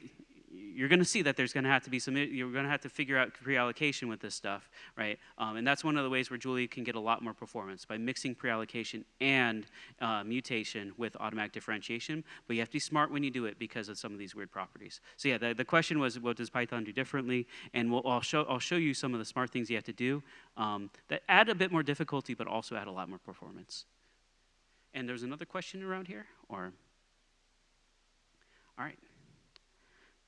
So okay, so again, the 2 things that you need to know is that it recompiles your code to do something slightly different, right? It takes your code and it generates a new code.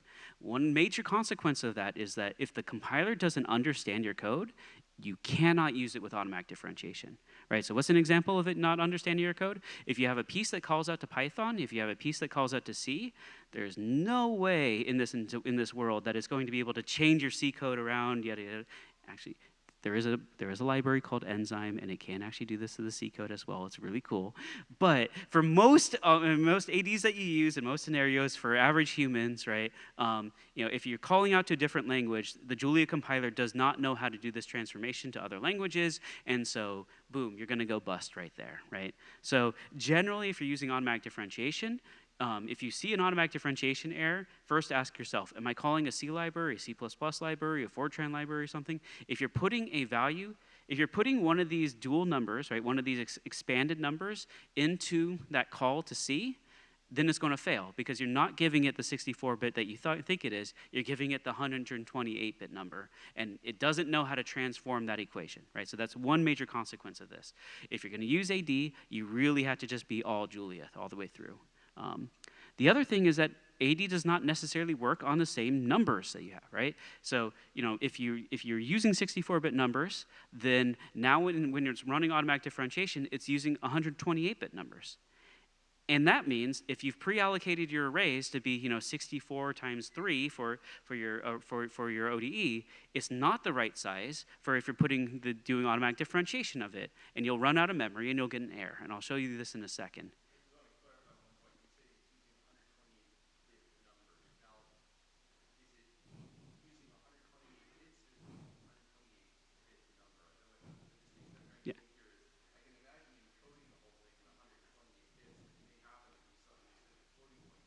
Yeah. Yeah. Well, so you can actually define an algebra on these. So kind of like with complex numbers. They are numbers, they aren't real numbers. Yeah, they're more like complex numbers, right? Where complex numbers are pairs of 64-bit numbers. These are pairs of 64-bit numbers in a similar way with an algebra defined on them. But even when I say that, there's also something known as the chunk size, and so it actually is 64 times n, where n is the chunk size plus 1. And so you can have these 512-bit numbers that it's computing with, and so you really have to. But basically, the thing is you can't assume it's just 64 bits. And also, speaking of the complex numbers, there is actually a fun trick where you can sometimes use complex numbers to pretend to have automatic differentiation when you don't have automatic differentiation. Yeah. The math sort of works out. The point is you're using something at the processor level, you're exploiting something at the processor level that's treating this thing not as two different 64-bit pieces of information, but somehow... At the processor level, it's two different numbers, but at the mathematical, theoretical level, it's one structure that's composed of the processor thinking it's several numbers. So you're taking advantage of some algebraic manipulation or something to speed this up under this calculus. Yeah. So the question here is like, is it really kind of like I guess a simplification of the question might be like, does it take double the time to do this? It turns out that it almost never takes double the time because there's first of all, for example, if you know Julia well, right, there's not just the sine function, the cosine function, but there's the cosine function that computes both of them at the same time using sine cos function that computes both at the same time, right? So the compiler is like, okay, I'm going to use this special thing here. And then as Oscar mentioned, right, you also have these like fuse multiply adds. It turns out that the chain rule is almost always a fuse multiply add, and so you can do optimizations there. The other thing is that, as Oscar mentioned, you can also pipeline, right? So if you have a bunch of multiplications happening at the same time, then you can do all the multiplications at the same time. And it turns out that if you tend to be multiplying in one part, then you're also multiplying in the other. And so you can actually do the dual operation and the primal operation at the same time. So automatic differentiation tends to be a lot less than 2x the cost because the compiler is building in a lot of tricks.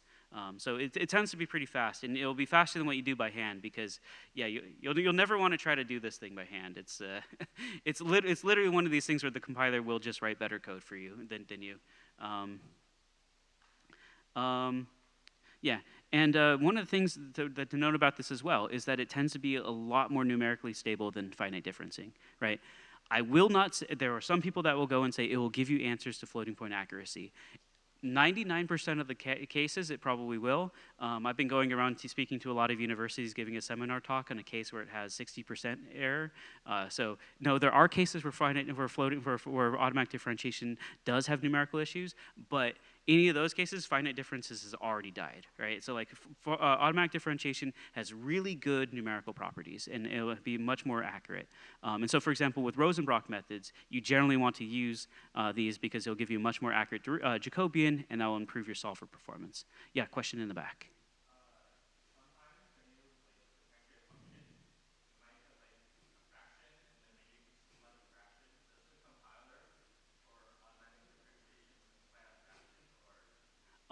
If you do fast math, it will be allowed to do some of these reordering operations, right? It turns out that if you don't do fast math, again, because floating point arithmetic is not commutative, it's not associative. Oh, it is, okay, it's not associative. You won't necessarily get the same operation, so it might not be able to simplify that out. But if you do fast math, the compiler will figure out a whole lot of these things. So yeah, it's kind of, you do need to, fast math can be helpful, but use it cautiously, right? Okay, so I just talked a lot about automatic differentiation, which is a really cool topic, but and then you're like, okay, why do I care? Like, we're talking about differential equations. Well, it turns out that automatic differentiation is used in the solving process for implicit equations. Now, if you really want to go into detail about implicit equations, I'll have another JuliaCon talk about symbolic numeric tricks for improving exactly this step. But I wanted to at least give you the simplified version, just so that way you kind of know, if you see an error that has automatic differentiation in there, why is it in there? What's going on? When is it being used? Yada. So first thing to note is that only implicit methods use automatic differentiation. Well, also the Rosenbrock methods, so semi-implicit methods. But basically, only the methods for stiff equations and differential algebraic equations use automatic differentiation. Although there will also be a JuliaCon talk about a cool type of method called explicit Taylor methods that use auto differentiation in a totally different way. Okay. Yeah, well, that's a cool method. Yeah, so again, everything has caveats. But okay, but generally, you will only see automatic differentiation used if you go to the implicit methods or semi-implicit methods like Rosenbrock methods or BDF, right? And where it gets used is for the calculation of the Jacobian. So first of all, why is there a Jacobian? Like, let's write out, so here's the implicit Euler method. Un plus 1 equals U sub n plus h times f of U sub n plus 1, p t sub n, right? I'm assuming, again, this is the intermediate audience, I'm assuming that you've seen the implicit Euler method before, where why we call it implicit Euler is that we use the future time point to approximate the derivative, and it's over here, right? So the Un plus 1 is the value of this ODE at the next step, and it is both on the left-hand side here, and it's also in f, right? And so the way that you find out what Un plus 1 is supposed to be, the next value, the way that you find this is you move everything to one side, you define this function g of Un plus 1 equals this, right? Why does that help? Well, your last step value is a constant, right? If you're already gotten to n, then and you're trying to compute for n plus 1, then your last step value is a constant. If you've chosen your step size, that's a constant. This is a constant, this is a constant. So this is only a function of what is my next step value, right? And so what you need to do then is if you find the value for which this function g is equal to 0, then Un plus 1 satisfies this equation. And so all you have to do is you need to find out, how do I make this equation equal to 0? And you make this equation equal to 0 by defining an iteration process called Newton's method, right, where we say xn plus 1 equals xn minus the Jacobian inverse xn gn, or you do this, right? Again, where g is this function right here, right, which x is the thing that I'm putting into here, right? What will happen is if you do this iteration, x will approach, x, if you do this iteration long enough, the x, as n goes to infinity, xn will go to the Un plus 1 here. And yes, I just realized I just saw some eyeballs. I should have used a different iteration counter, but we're going rogue here. But okay, but if you do this iteration process enough, right? So you're taking a bunch of time steps, right? And at every time step, you're also iterating, but you're iterating in this internal iteration, which is the Newton method, and this will converge to give you what the next step value is supposed to be, right? And the way that this Newton method is done is you compute the Jacobian, and then you solve a linear system, right, or invert the Jacobian. You don't actually invert the Jacobian, that's the other talk. but you compute the Jacobian, which is all derivatives of your ODE function with respect to all of your inputs, right? So you compute all the derivatives, you invert this matrix, you multiply it, and you do a step.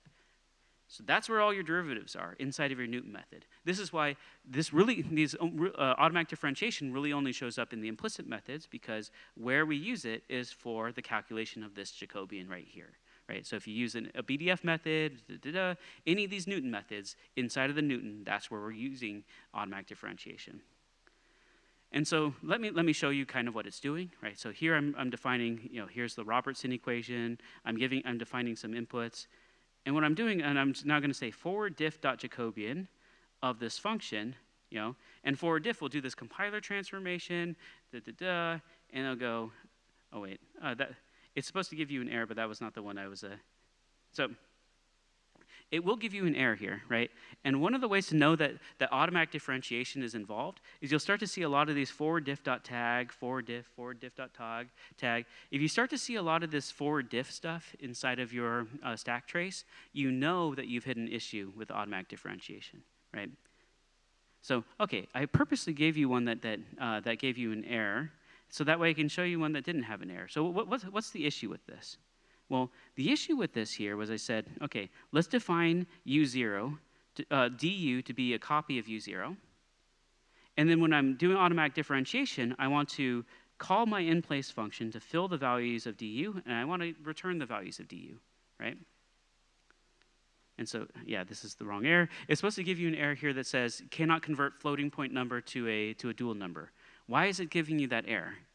Well, because in the context of automatic differentiation, right, it will have transformed this function into a function that takes in a value that is, not 64-bit numbers. It's these dual numbers, and it will be writing to values that are not dual numbers, which are these, not 64-bit numbers.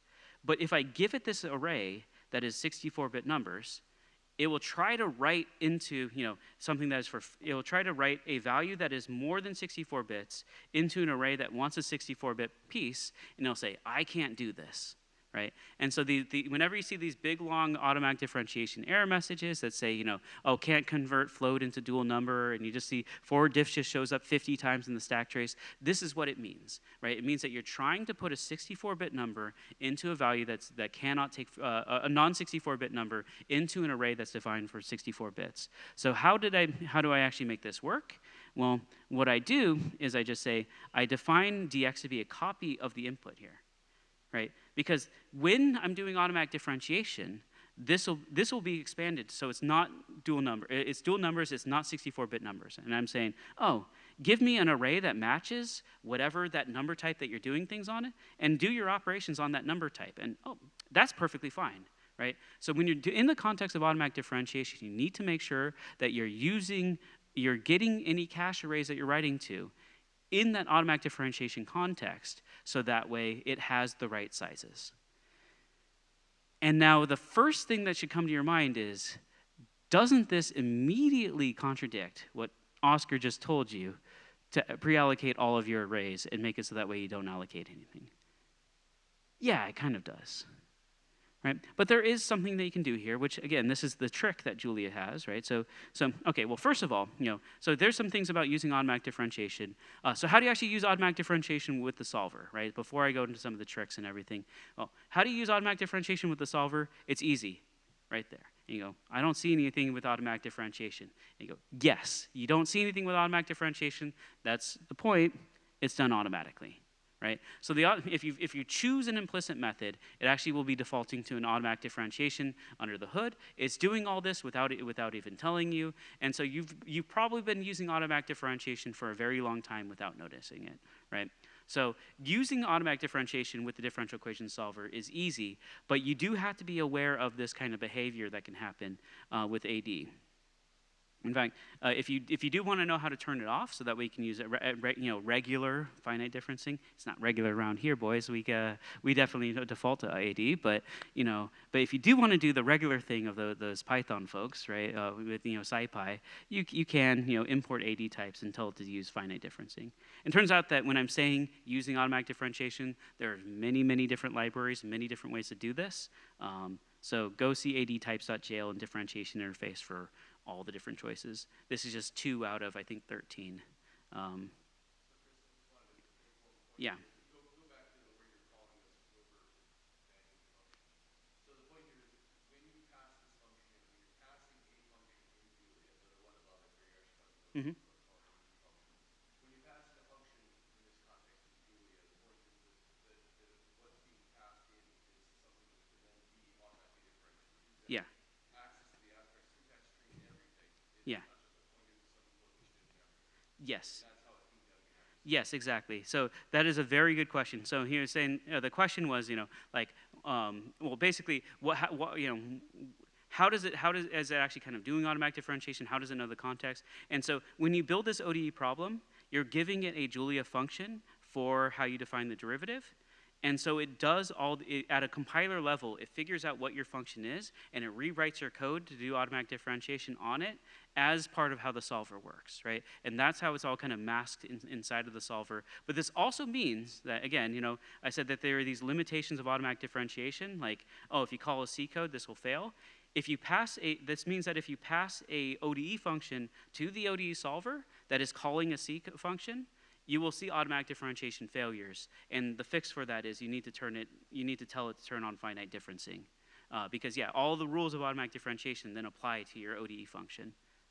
And actually one other thing is, one of the reasons why forward mode auto differentiation works so well in Julia is that it actually doesn't need to do compiler complicated stuff. All forward mode AD does is it's using multiple dispatch. So it makes a new type called a dual, and it runs that dual through your equations. And Julia's multiple dispatch just handles that the way that it handles any multiple dispatch. Yeah, so it's fun stuff. I mean, and we're vastly oversimplifying, of course. But the key here is that if you're going to use an implicit method, you need to make sure that that function is either written in Julia, and then be able to automatic differentiate through it, or if you see AD errors, one of the simplest things to do is you just turn off automatic differentiation. So if it's automatic, yeah. If it's so automatic, why do you have to care about it? Here's a nice example about why you need to care about this, right? So here I'm doing, import linear algebra as LA, and I'm going to do this mul-bang thing that Oscar talked about, right? I'm going to do a matrix multiplication, so I'm going to do an in-place matrix multiplication, so that way it's better, right?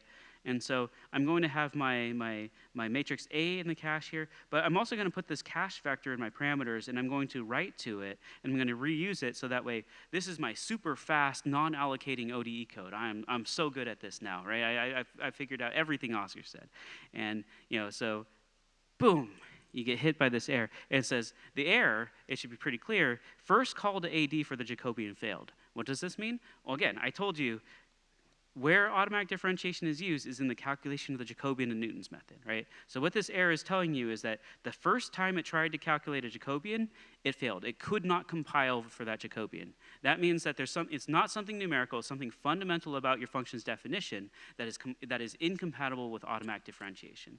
What you have to do is you either need to turn off automatic differentiation, you need to make your code compatible with automatic differentiation, or you need to define a Jacobian function yourself, right? So this is the error message you get. I kind of think it's pretty clear, but it's really clear if you know what's going on, right?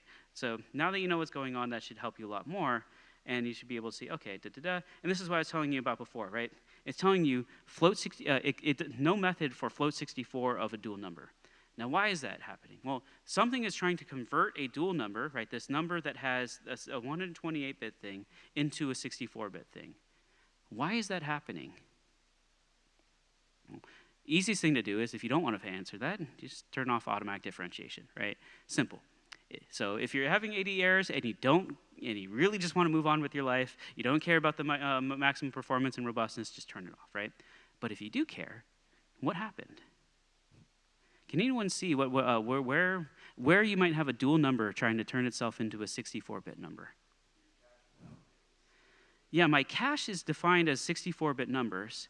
And here what I'm saying is, the matrix multiplication of A times U, write it into this cache, right? When I'm doing automatic differentiation, U becomes this 128-bit number. And so a matrix multiplication of A times U is this 128-bit thing, and I cannot write it into here. And so as it tries to put that value into that cache, Julia's dispatches all the way down will say, oh, convert dual number into float 64, and this is the error that you get. You get an error in that conversion, right? So how do you handle that? Well, you need to make sure that your cache vector changes so that way when you're in an automatic differentiation context, it resizes to match automatic differentiation. This is not something that we expect most people to be able to do on their own, and so we do actually have libraries for this. So the answer is preallocationtools.jl. So there was a question earlier, like, what are the special things of Julia's automatic differentiation? This is a very special thing, being able to do mutating fully cached code with automatic differentiation. And the way that it works, the way the preallocation tools works, is I instead define my cache vector as a diff cache, right? So I say, oh, a diff cache of 3 things, right? And this is some special kind of cache object that works with multiple dispatch. So that way, when it's in an automatic differentiation context, it knows how to resize itself. And it'll keep the larger size version around. So that way, after the first resize, it won't have to resize anymore. And the way that works is that instead of using your normal cache, you use a diff cache, and then you tell it to give you a temporary vector from this diff cache that matches the number properties of DU. So if this DU is now this 128-bit number, it will give you a cache that is 3 128-bit numbers, and now it will work perfectly fine inside the multiplication here. So preallocationtools.jl is a library that helps you do a lot of the fancy things that Oscar was talking about in pre-allocating, but makes it so that way it magically works within automatic differentiation context by resizing your vectors for these fancy little things. And this is how you then get to extremely fast code, because you have all the nice memory management, but you also have all the automatic differentiation. Yep.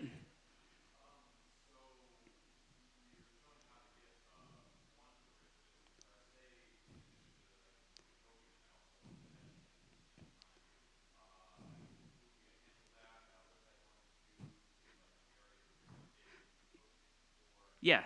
So automatic differentiation takes a code and it generates a new code that computes the value and its derivative, right?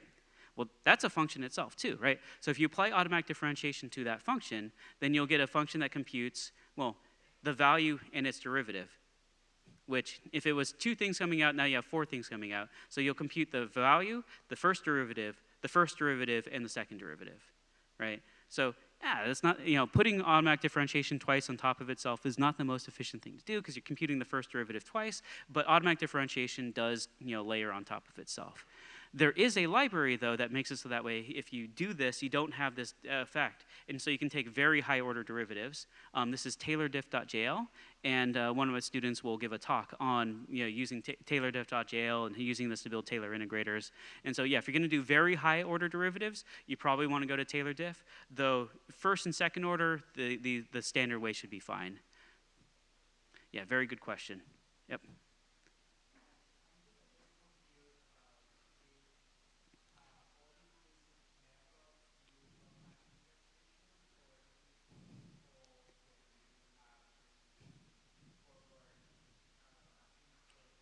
Yeah, this is done by default. So if you choose an implicit solver, it will actually do automatic differentiation by default. Yeah, all of them. So there's this auto diff choice, right? You could choose automatic differentiation from I think the 13 different options, right? The default option is auto forward diff, so it'll default to forward diff.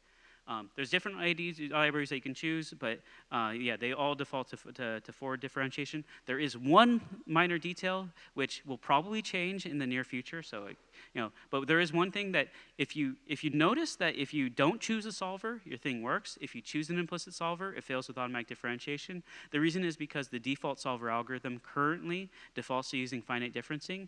That's just to make it so that way the default solver works on as many cases as possible.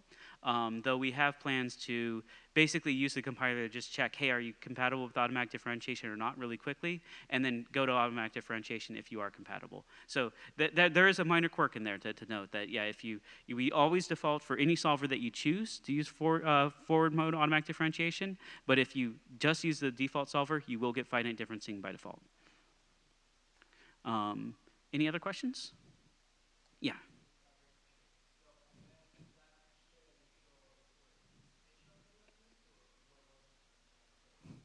The cache? The cache right here will have both the values of a times u and the derivative of this operation a times u. Because it's going to then do the chain rule and push that through to get the so that way you can correctly calculate the derivatives of the du terms. Yeah, yeah. Well, the cache, this is just a part of the calculation for du dt. Yeah. Yeah, so this is just like, you're defining an ODE where maybe you have a rotation matrix, you multiply the rotation matrix, right? You want this operation to be in place because you don't want to create new vectors, right? So the multiplication of rotation matrix times u, this needs to live somewhere, and this is the kind of thing where you want to differentiate through that operation because you need to differentiate through this operation in order to correctly calculate the derivative of things that use that value, right? And that's where the chain rule and pushing it forward comes from. Any other questions on that? All right, cool. Yeah, so I think that's probably like the number one, like, I don't know what this error means kind of thing. And so hopefully that gives you a feel for not only, what do these big error messages with automatic differentiation mean, but also empowers you to know how to deal with it in a way that actually gives you way more performance than you really could with any kind of other tool, right? Pre-allocation tools is a great thing to understand. I definitely figure it out if you're doing a lot of in-place large operations. The other thing now is automatic differentiation of the solver itself, right? So that was automatic differentiation in the solver, right? Now there's automatic differentiation of the solver, which is you solve a differential equation, and you want to see, for example, if I change this parameter, how much does the solution change, right? So this is a derivative, like the derivative of the solution of u at time point with respect to some parameter. I put an extra d here. Don't worry about that, right? But the solution, the derivative of the solution with respect to a parameter. So, for example, if you're doing parameter estimation and you want to do gradient descent, right? I want to know how much does my solution change when I change parameter p1? How much does it change when I change parameter p2, right? This is now a derivative. This is a derivative where the function that you're taking the derivative of is something that solves the differential equation. And the easy answer is, well, automatic differentiation is a compiler transform on code. DifferentialEquations.jl is, works on DifferentialEquations.jl, the ordinary DiffEq solvers, it's all Julia code. And so you can just put automatic differentiation on those solvers, and then boom, all right, it just works, right? The rules that I told you still apply. And so yeah, if I define an ODE, now I'm putting an entire solver inside of a function that is, so I take in parameters, I build a new ODE with these new parameters, I solve the ODE. This is a function where everything all the way down is Julia code, right? So by the rules that I just told you, you can put automatic differentiation on this. And so you can, for example, calculate the derivative of the solution at every time point with respect to every parameter. And it gives you the matrix of all those derivatives, right? So this is the solution at all these time points for this input with parameters, and now this is the derivative of the solution with respect to every parameter at every time point. So yeah, you can automatic differentiation. The rules apply. If you got Julia code, then you can keep doing this, right? So QED, it's simple. That's all you need to know. But there is a detail, and the detail here is okay. So forward diff is only for forward mode AD. It's efficient when the number of inputs is equal to or much larger than the number of outputs. Or it's also good if the equation is sufficiently small. So if you have an equation that you have a lot of inputs and few outputs, forward mode is good. If you have an equation where you have the same number of inputs and same number of outputs, like Jacobians, forward mode is good. If you have a very small system, forward mode is good. But if you have a system where you have a lot of inputs and very few outputs, then forward mode automatic differentiation is really, really, really not the thing to do. So inside the solver, we're always computing Jacobians. Those are n by n. Perfect. Always use forward mode automatic differentiation. But when you are taking the derivative of the solver process itself, right? Notice we had 3 inputs, and we had 6,000 times 3 outputs, right? Because we're getting the derivative of every output time point with respect, the number of time points times the number of variables there times the number of parameters, right? The output's huge, even though I put in 3 numbers. Yeah, so this one would be good for forward mode automatic differentiation, right?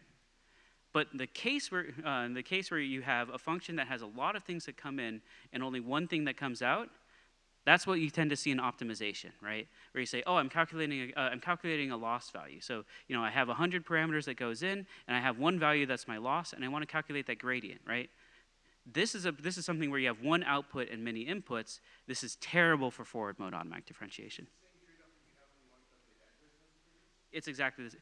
Adjoint sensitivities is actually equivalent to it's equivalent to a continuous form of reverse mode automatic differentiation. Yeah.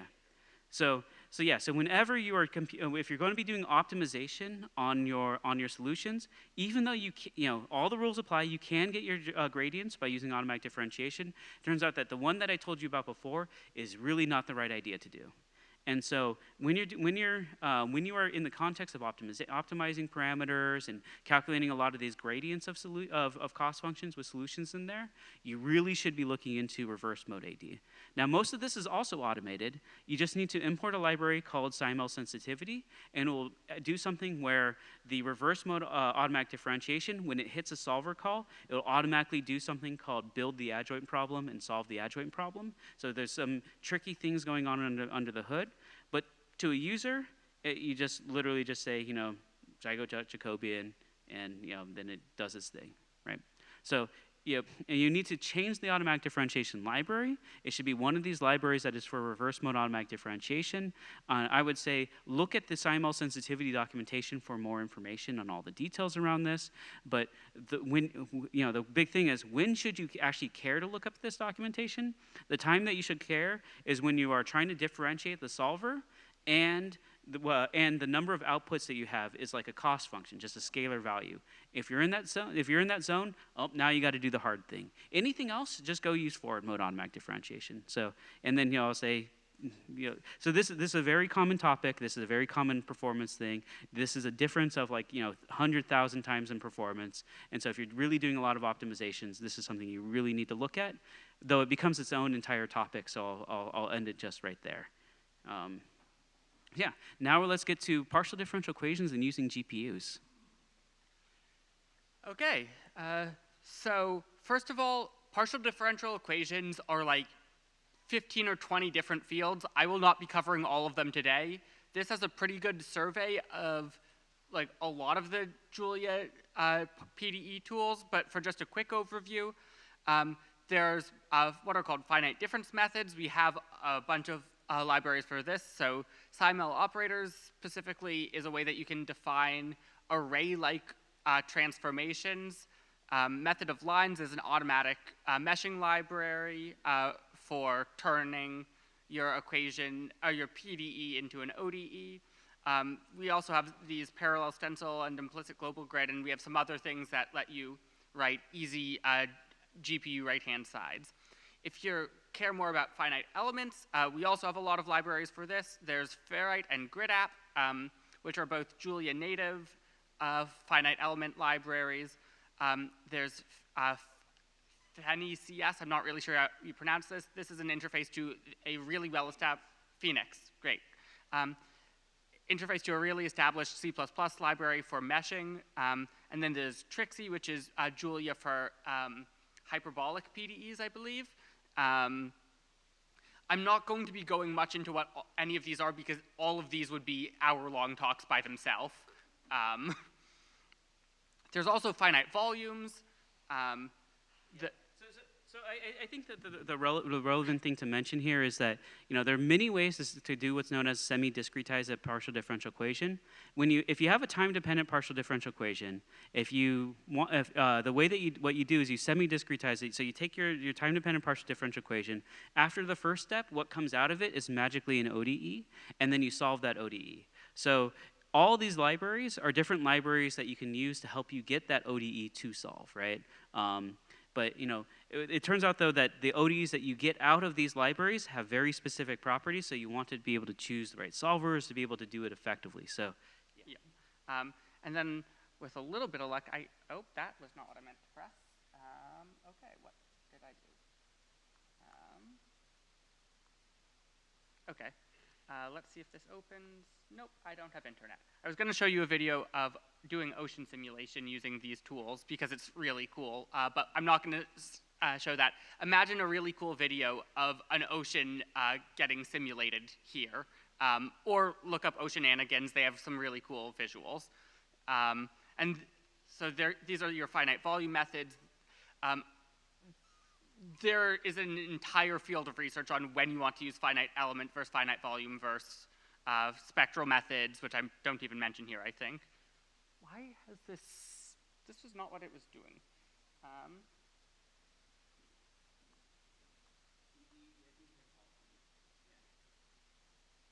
There we go.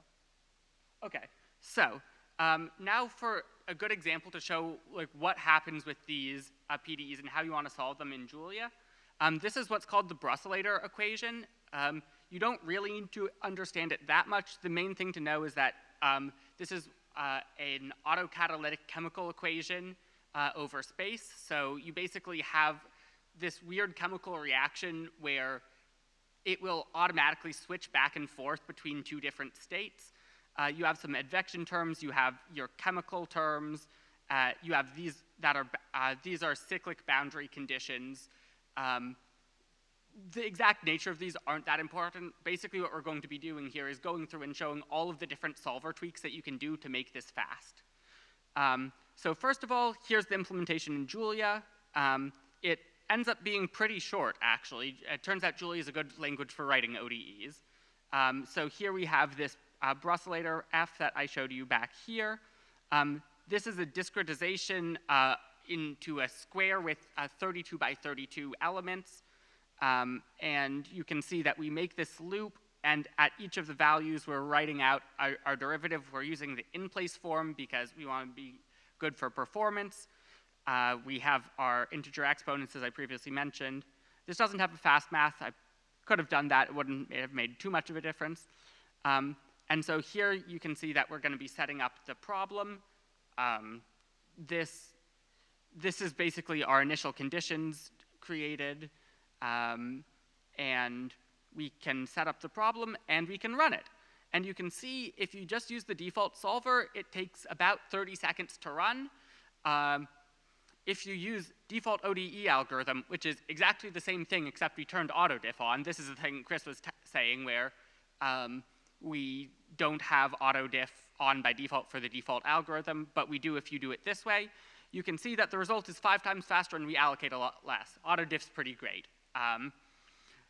This talk originally included a lot of discussion about which ODE algorithms you should use. It turns out our default algorithm, which in this case is FBDF, which is one of the BDF methods Chris was mentioning earlier, is actually just really good here. So we aren't doing that in this example because use the default one. The default one works really well.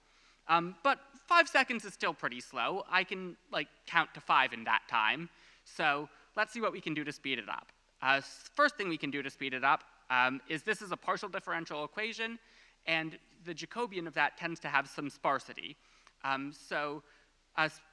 Specifically, there's this library called sparse connectivity tracer, where if you tell it, you make this detector, detect the sparsity of my equations, and then you build your ODE and you say that your Jacobian prototype has this sparsity, and you run it, you will see that it's basically the same speed.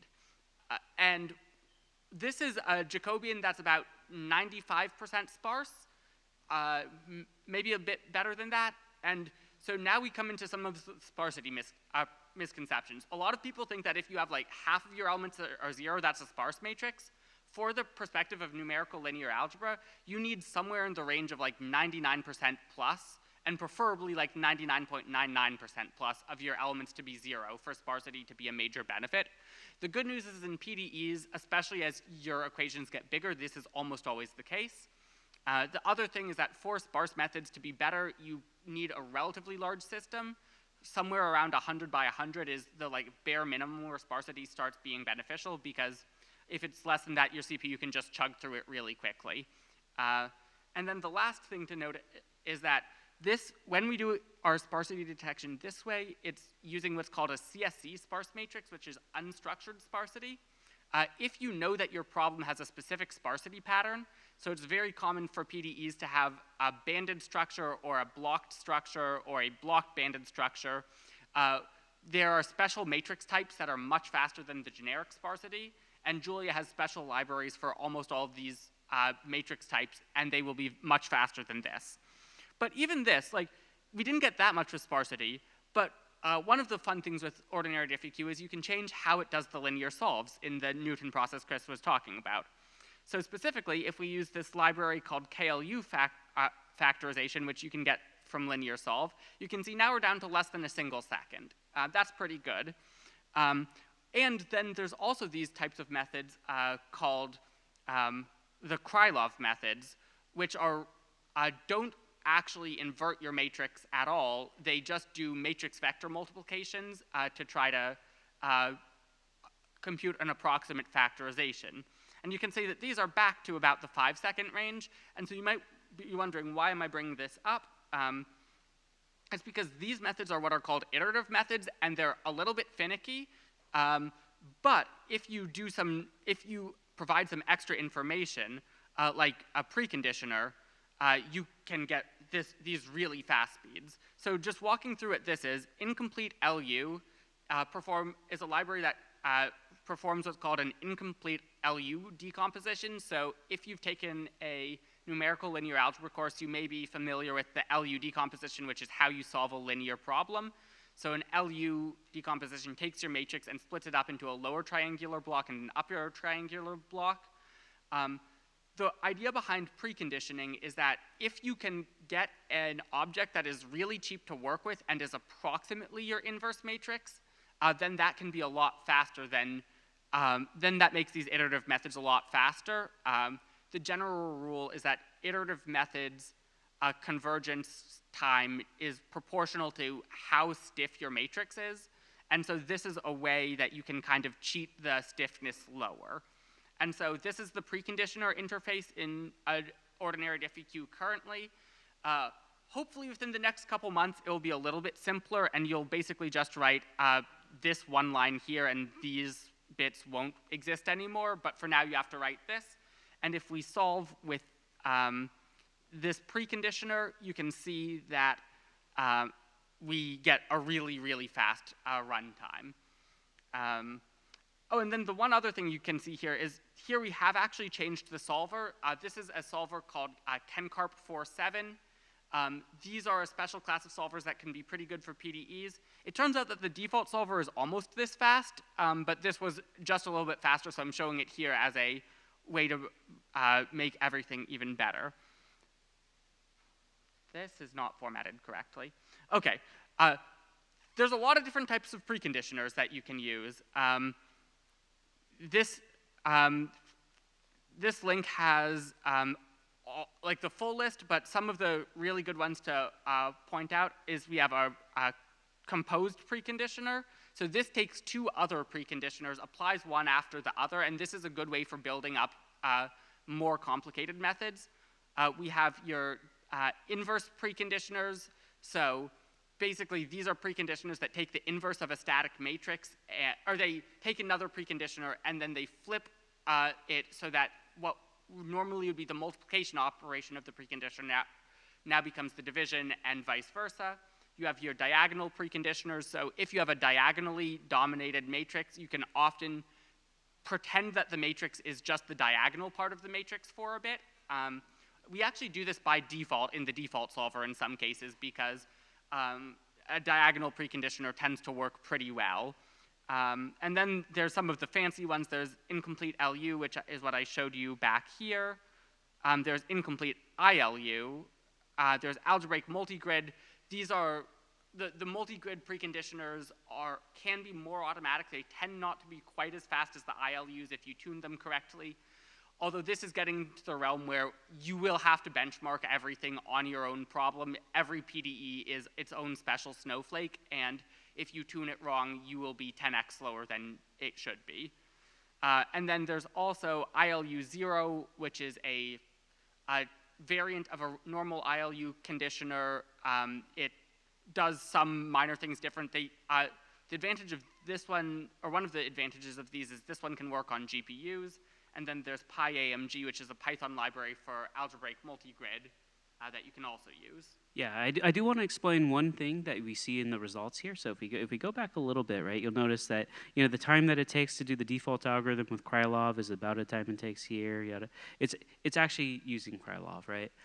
So if you have an ODE that is larger than 1,000 things, then by default it will use a Krylov algorithm, right? So why is this done? The reason why this is done is because Krylov methods do not necessarily need to build the Jacobian, right? The Jacobian is, so let's say you have a 1 gigabyte, a 1 gigabyte array. The Jacobian is going to be n by n, right? So it's going to be, petabyte, I believe. Yeah, it's going to be huge. So what we noticed is that like when using the default solver, if people kind of saw that they ran out of RAM, you got this you your computer, shut down your operating system. That's not nice behavior to give to people, right? So the thing that we do is that if we notice that your system is going to use an implicit solver and it is sufficiently large, we always default to Krylov methods because they don't need the Jacobian. You can do this Jacobian-free operation in part of the implementation. Right?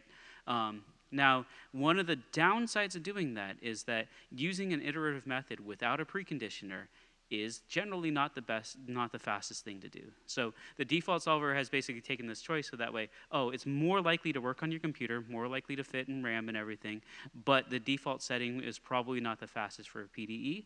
And so the question might be, well, why don't you just choose a preconditioner? Well, preconditioners can actually make the solve worse if you choose the wrong one on a problem, and there really is no way to do this automatically. So the default that you get for a very large CIF system is an unpreconditioned Krylov, which should work, but almost certainly you should be able to make that faster. One thing to note about that too is that a lot of preconditioners actually require that you have the Jacobian matrix, right? So ILU, it works by doing an LU decomposition where anything smaller than the tolerance is zeros, and then it does an LU decomposition, right? So that actually needs your Jacobian. But I just told you, Krylov methods means that the Jacobian calculation is turned off, right? So what you see right here, calculate concrete Jack, right, means build the concrete Jacobian because in my preconditioner I'm going to want to use this, right? So hopefully this pieces together. Again, these are only things that happens when your system gets fairly large, but when you get into this PDE domain, when you get above 1,000, this is something to be aware of, that the default solver will not give you something that's the most efficient, and you almost certainly will want to look into preconditioning. So the next thing to mention is that Chris went through some of the specialized solvers. There are some specialized solvers that really only exist for PDEs, but are really good for PDEs. So the first of these is, it's very common that a PDE will have two different parts. So for example, in the Brusselator, you have your diffusion equations where the chemicals are moving around a little bit, and then you also have your reaction equations, which are, a chemical reaction that's a very stiff process. And so in this case, the diffusion is typically non-stiff and your reaction is typically stiff. So if you use a split ODE, you can split it up into these two parts where one is non-stiff and the second is stiff. Or first is stiff and the second is non-stiff. And then you can use what are called implicit-explicit, which are also known as IMEX integration methods. So here we're using a different example here because we don't have a good form of the Brusselator as an IMEX method. But here we have this simple ODE with these two parts, and we define a split ODE problem. This is like an ODE problem, except it takes two functions that when you add together makes your full ODE. And you can see that you can just solve this with any normal algorithm. This is something we provide by convenience. If you are actually trying to solve split ODE problems, you do need to use one of the specialized algorithms, or else you just kind of have a worse version than if you used a regular ODE function, or ODE problem. Oh, Kenkarp is split? Right. Yes. Yes, this is a good method for it. But don't use FBDF with this. It will work, but you will be leaving performance on the table. So another thing that happens is there are some cases where your ODE is basically just a linear operator. So you can write your ODE as A times U. If you've taken an ordinary differential equations course, you probably know that this ODE has an analytic solution. That's the matrix exponential of A times T.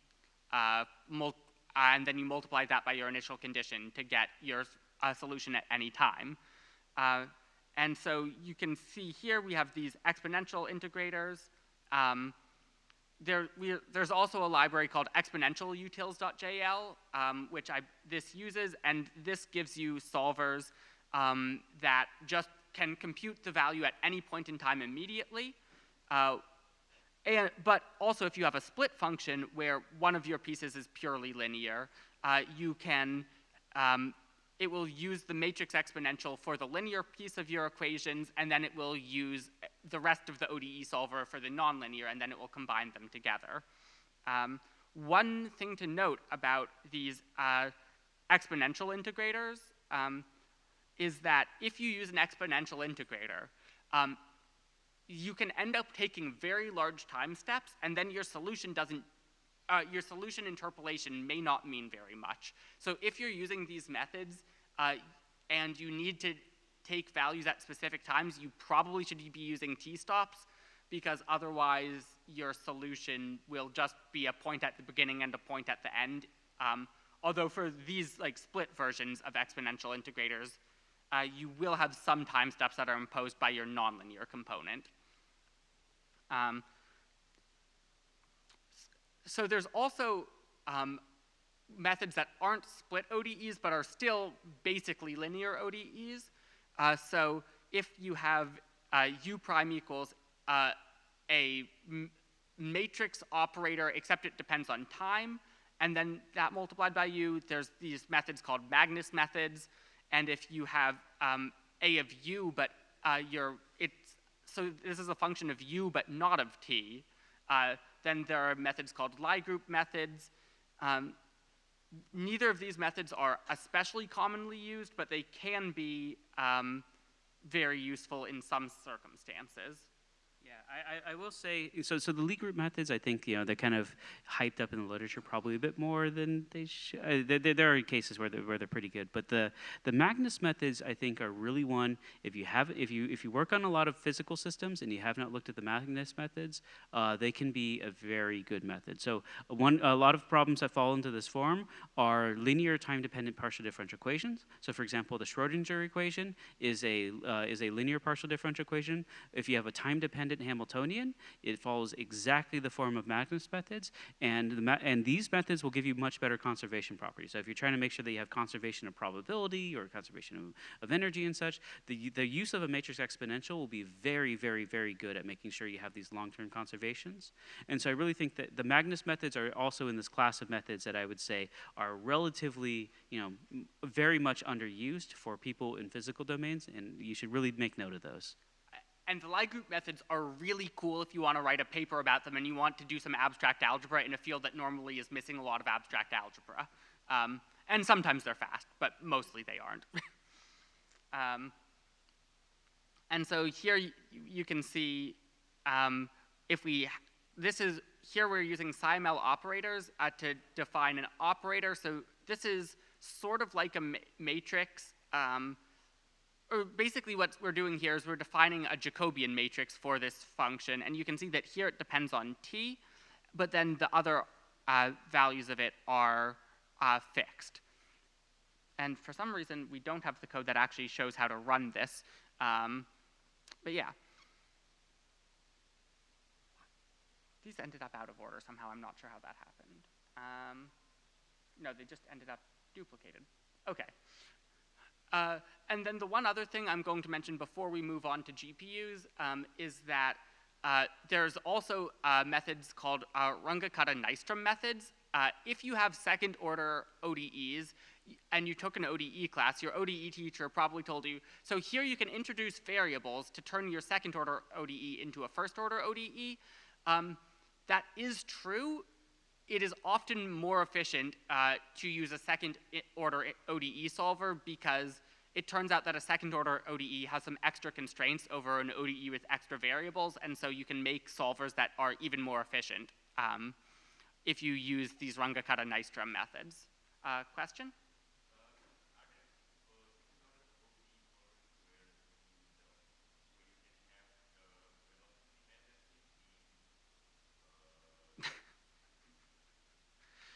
So the question is if there are second-order ODE methods where you can have the velocity. Yeah. So yeah. When you normally do this, right? You say like x double prime equals f, right? And so you define an equation that x prime equals v, v prime equals f, right? You split it into two equations. That generally has a structure where, for example, that first function is not time dependent, right? So most of these second-order ODE solvers have also baked in these assumptions, like, oh, that first function is not time-dependent, right? And for something that's of this partition form. And then they get a lot of extra performance out of that. Most of the ODE solvers do this. I think that there is one, Nystrom 4, that does allow a velocity dependent or velocity square dependence, right? So, are you allowed to have that be a linear term or quadratic term, right? They specialize on all these different properties to get more performance out. I think there's one that relaxes that a bit, but there's not really many other in the literature, and that'd be a very good direction for future research, and we definitely should be creating some. If you are a student or know a student, talk to us. And you want to work on this, talk to us.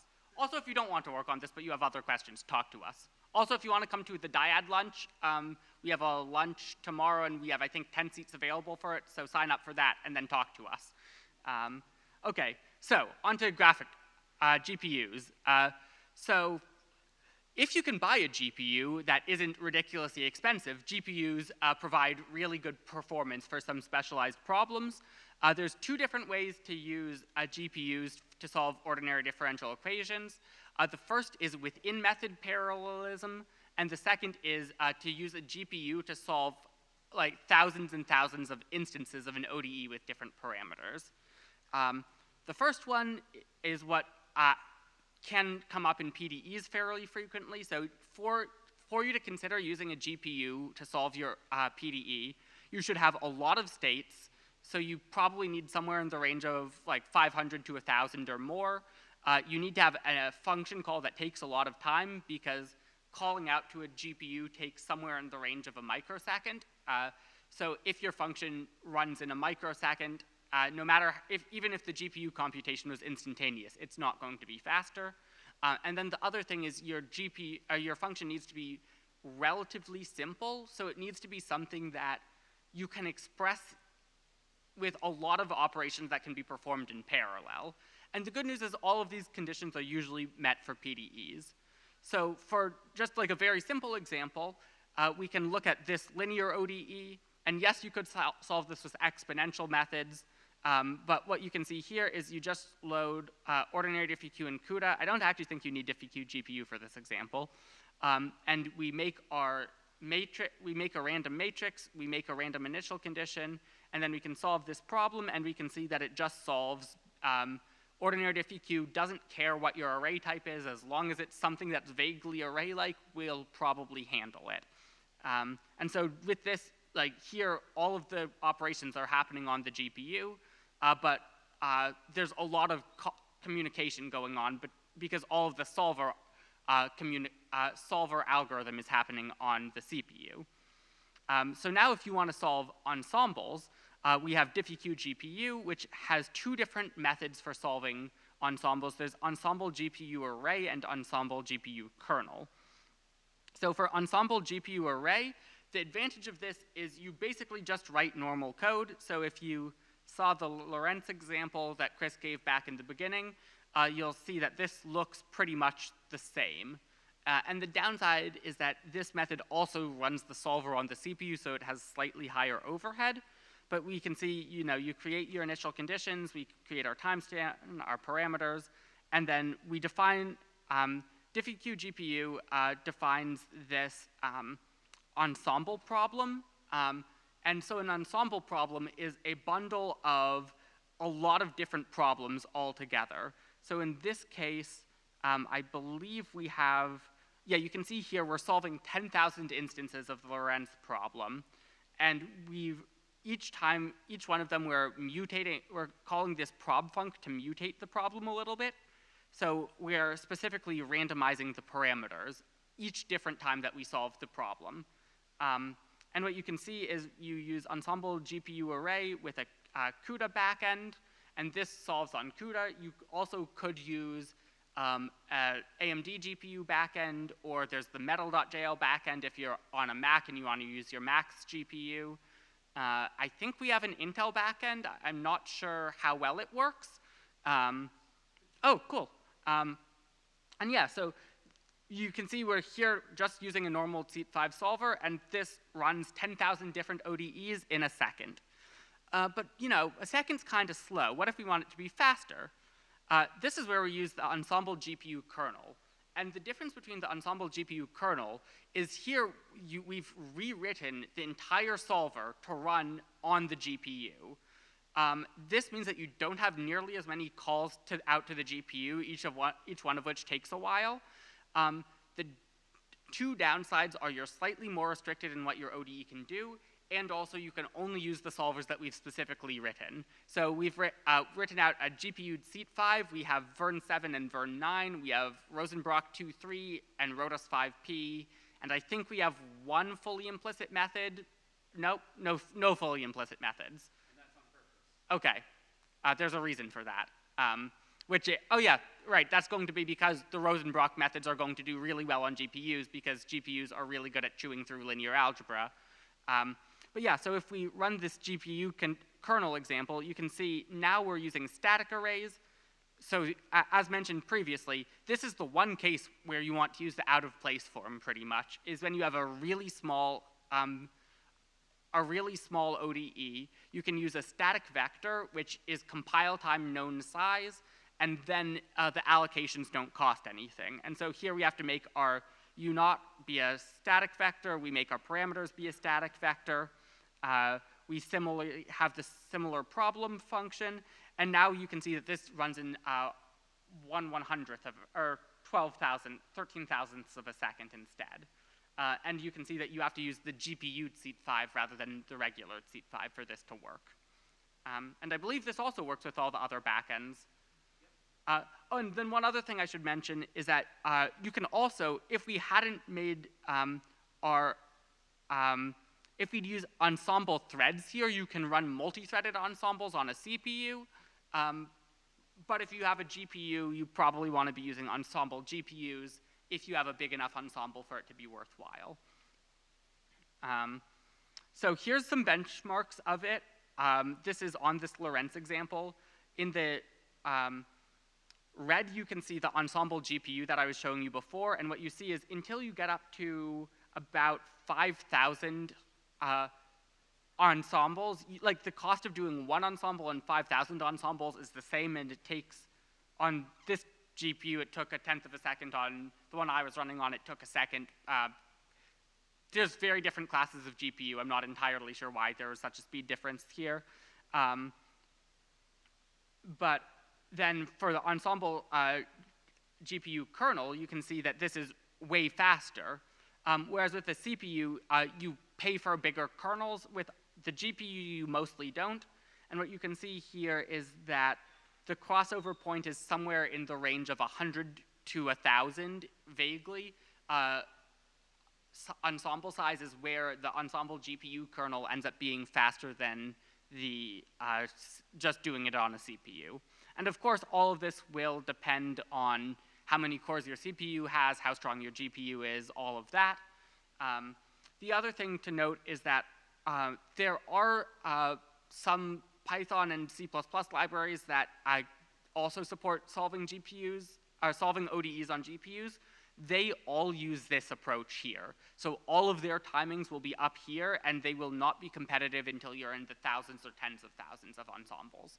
And the reason why we can write this specific form is because in Julia, the GPU stack is fully integrated, whereas in most other things, you only can do array operations that someone has like hand-coded in like CUDA or something like that, and so you can't run user-provided functions on the GPU. There are some downsides of GPUs. The biggest one is probably that functions are very, very slow. Another is that branches, so if statements where like some of your code goes one way, some of your code goes the other way, the GPU will just execute both sides of that branch. So if you have a lot of branches, you will end up with the GPU doing a lot of work that it then throws out. And then the last downside is on the CUDA backend is pretty good, or the CUDA backend is really good. The other backends are good, but they have caveats. So Metal, for example, doesn't work with Float64 at all. GPUs in general much prefer Float32 to Float64. On consumer cards, it's usually Float32 is like 32 to 64 times faster. But on Metal, if you hit a Float64, it just throws an error. But this is getting better. AMD is more and more focusing on their software, and like Intel is very new to this space. I think we've only had Intel GPU support for a year or two, but that support continues to get better, and assuming Intel still exists in 5 years and they haven't canceled their GPUs, we will presumably continue supporting them, and that support will continue to improve. And so yeah, the last thing to note is that GPUs have performance that is kind of different than CPUs. The biggest difference is that it is almost impossible to have too much compute for the GPU. You're going to be bound by function calls or memory latency or just the call of starting up the kernels.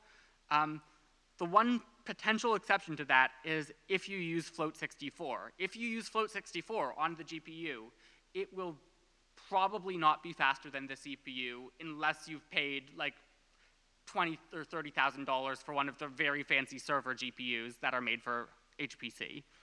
And then the last thing is that scalar indexing tends to be very slow. So you want to formulate things in terms of broadcasts generally, unless you're using like the kernel GPU method, in which case you've compiled this all down into one thing, and so the entire ensemble is running all together in a single function, basically. But if you care about ensembles or big PDEs, all of this can be worth it, because like if you look at the amount of execution performance the GPU offers relative to a modern CPU, it's somewhere in the range of 10 to 100x. So it is worth it to deal with all of this pain, which, depending on what you're doing, may not be that much pain, because if you get it right, you can get 100x faster results. And that is sometimes the difference between a project that is reasonable and a project that is not reasonable to do. And so, yeah, last up we have discontinuous behavior with callbacks. So this is what to do if your ODE isn't really fully an ODE. Yeah, so now, so let's kind of go through this a little bit, so you know how to solve a differential equation, but not only that, you know how to choose between solvers, you know how to make sure that your code is fast, you could even put it on GPUs if you want, you know how to handle cases that are really large, like partial differential equations, and you also know how everything that's going on with automatic differentiation, right? So what else do you need to know? Well, one of the other big things that happens is not everything is always continuous in this world, right? Like, I just hit, the moment my hand hit the table, there was no, there's a force that was put on there, and it didn't exist the moment before, and boom, instantly that force exists, right? Discontinuous behavior. So how do you handle that kind of behavior inside of the differential equation solver? So first of all, what is a callback?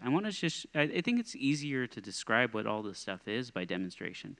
So let's take an exponential decay problem. So this is a model of a drug concentration where, in your body after you take a pill. So you have a drug concentration and it decays over time, right? So just exponential decay. So this is just u prime is equal to minus some parameter p times u, right? You get exponential decay.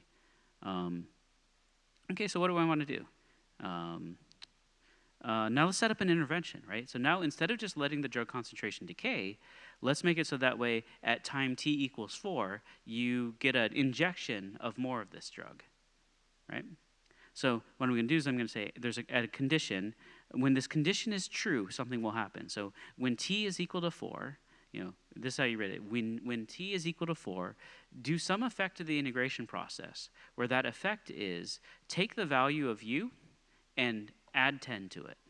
Right, so I'm basically injecting 10 concentration units of this drug. And this is what I'm going to call a discrete callback. Right? And I put this in here, and absolutely nothing changed. Why did nothing change? Does anyone have a guess?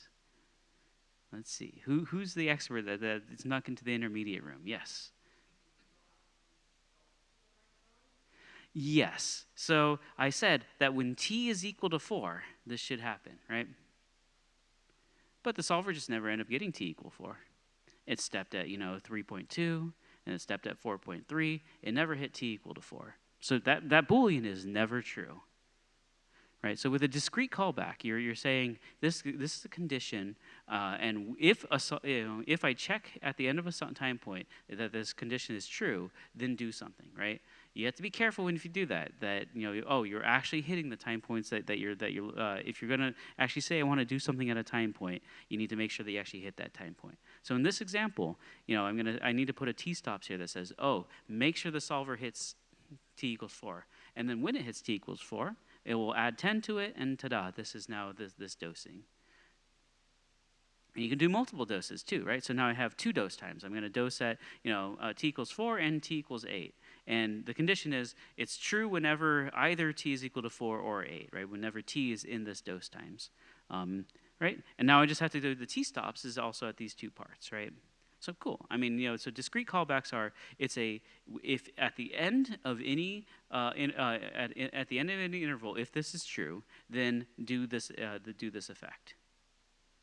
Now, if you're like, okay, it seems kind of funky to have to bring around this t-stops and everything, right? It turns out that you don't really need to. There's pre-made callbacks that improve things for you. So for example, here's preset time callback, where you tell it times and you tell it the effect, and it will set the t-stops for you, right? I think that what's really helpful for, so for the beginner, I just say, yeah, just use the preset time callback, right? Oh, discrete callback, you need to add the t-stops. Preset time callback's a bit better, right? But I think it's very good for intermediate to kind of understand, like, okay, how does preset time callback actually work? Well, everything's just written in Julia, so let me just show you how this thing is implemented, right? Right? So all that a preset time callback is doing is a discrete callback is allowed to have an initialization phase, right? And so in the initialization phase, what it does is it takes all the time, so we're saying that we're going to define this callback, and we're just going to add a t-stop for all the t-stops in an array, right? So what the preset time callback is doing is it just runs an initialization phase that fills in what the t-stops are, and then it runs. It's just doing that part automatically.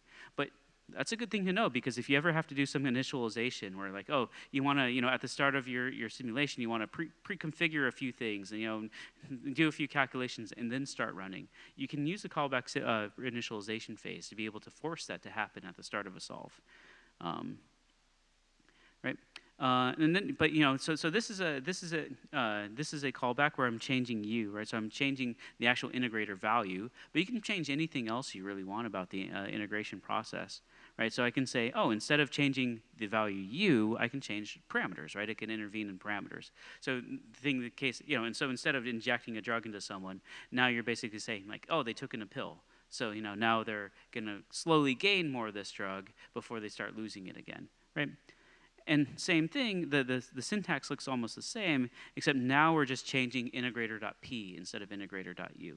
If you look at the documentation, there's a part that says the integrator interface, and it tells you all of the functions that you can do on an integrator and all the things that you can modify about it, right? I'll actually give you a key here. The way that the ODE solver is implemented is actually just implemented with this integrator object in a loop over it.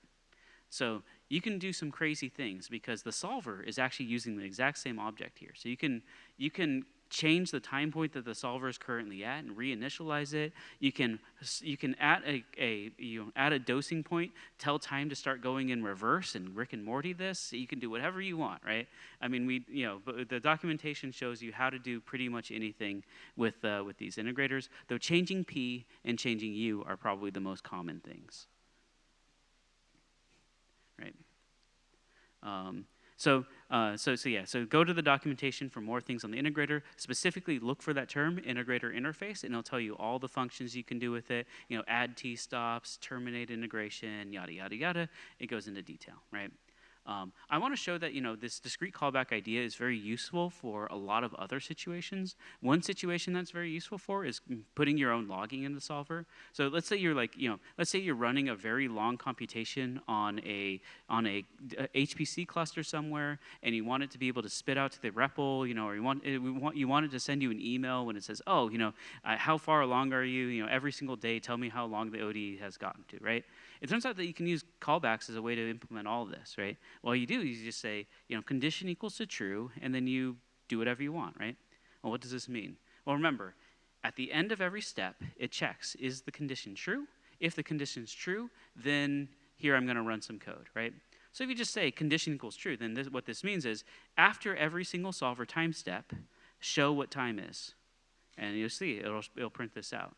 Right? So if you want to, after some time or after every time, write to a file so that way it kind of saves some of my computation, you can do all of this through the same discrete callback mechanism, right?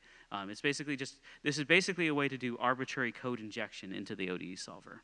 So it could be useful for all sorts of different applications. So this is all one type of event, right? But then, the one downside to this kind of event is you have to be able to you have to be able to explicitly define your condition, right? There's a lot of cases where you implicitly define a condition. So what's a case for that? Well, let's say you have a bouncing ball. Yep.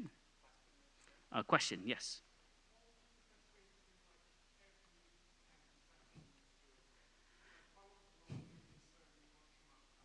Mm-hmm.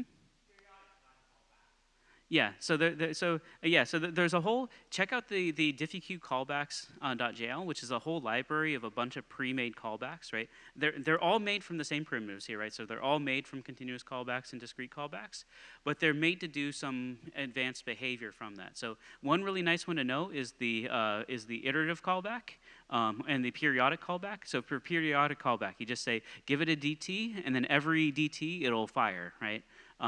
But yeah, I mean, and so if you want to do it based off of simulator time, you do that. I mean, you could also, make a callback, so, real time. Every 100 real seconds, you can do this. The way that you do that is you would, use your CPU time, and you just check, has 100 seconds ran yet. And that's actually useful in robotics, right, to make sure that you, synchronize and such. And so I know that some robotics libraries say, like, oh, check the CPU time, check the amount of time that the ODE solver ran, and sleep the ODE solver so that way those two match if you want to do real-time simulation, right? So if you want to sync to real time, you also do that through discrete callbacks. So discrete callbacks are extremely powerful because it effectively is arbitrary code injection there. Yes, but the DiffEq callbacks library uses that to build a lot of simpler forms for a lot of things people want to do. But okay, so the implicitly defined callbacks. So what's an implicitly defined callback? Well, let's say we have a bouncing ball, right? So here's the ball, and it goes, and boom, it hits the ground, right? And when you hit the ground, bounce the ball, right? So the velocity is some value v, and I want to turn the velocity into some minus v, right? When do I do that? Well, when the ball hits the ground. Well, the ball hits the ground is a statement about the differential equation solution. This is an implicitly defined thing, right? And so I can't just tell you, oh, at time t equals 4, you bounce the ball, because maybe that was below, maybe they went through the floor, and now I bounce it, right? So how do you make it so, if you don't actually know the time to do something, how can you define a callback that triggers based off of something going on in the simulation? This is what a continuous callback is. Now, the difference here is discrete callback is working discretely. It's at the end of discrete callbacks work discretely based on the ODE solver steps at the end of a step. A continuous callback is an implicitly defined object, and it will fire at any point in time for which this function is true, right? So let's first define the bouncing ball, right? So bouncing ball is just, the acceleration due to gravity is x double prime is minus g, right? And so you write this out as two ODEs, x prime equals v, v prime equals minus g, right? So this is our ODE, right? This is just the bouncing ball. So you have x prime equals v, v prime equals minus p, where p is 9.8, right? Ta-da. Okay, so that's your very simple equation. But if you do this, the ball will go through the floor, right? Here's the x, right? And x goes below 0, right? So the ball goes through the floor because it's just solving the ODE that I gave it. If there's no floor, it won't know what to do with this, right? So what I want to do is I want to stop the ball, right? So I want to make it so that way when x is equal to 0, then do something, right? And for what I'm going to do then is I'm going to define a continuous callback. And what I do is I use the condition function, and for a discrete callback fires when condition is equal to true. A continuous callback fires when condition is equal to 0, right? So how do I want to do this? Well, what I want to do is I want to make u of 1, I want to make this x value be the thing that is the condition. So that way when x is equal to 0, something happens, right? So that's what it looks like. So when the condition function is equal to 0, then take the velocity and flip its sign. That's what this is saying. So when it's a continuous callback, it's a root finding function. So when this function is equal to 0, do something. So when x equals to 0, take the velocity and flip it. So then the ball will hit the ground and you flip it. And notice, it will find exactly that time point inside of the interval, and it will handle it exactly at that 0. So continuous callback is defined continuously, and it will find the time point to which that happens, right? You can always define discrete callbacks using a continuous callback, but it's going to be a lot slower because this has to kind of search around and be like, okay, where in the interval is this going on? It needs to really figure out and do a lot of, but you'll notice like it's really finding, oh, that's where this is 0, right? And it'll find it to within one floating point number. So there's a lot of details to that. Yeah.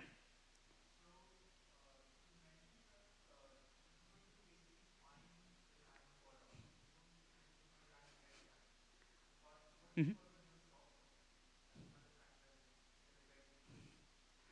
Yeah, I mean, so there's a mathematically 0 probability that you will stop at some given real number, but if it does, it will still be able to hit that, and it'll be able to know, oh, at the very end of the time point's the best point to put this root finding function. So we'll be able to catch that case. Yeah, but there's a 0 probability of doing that, but 0 probability events happen all the time. Well, that is true, right? I mean, in a continuous probability, like, pick a random number from 0 to 1. Every number that you pick has a 0% chance of being chosen, but you always choose one. So, yeah.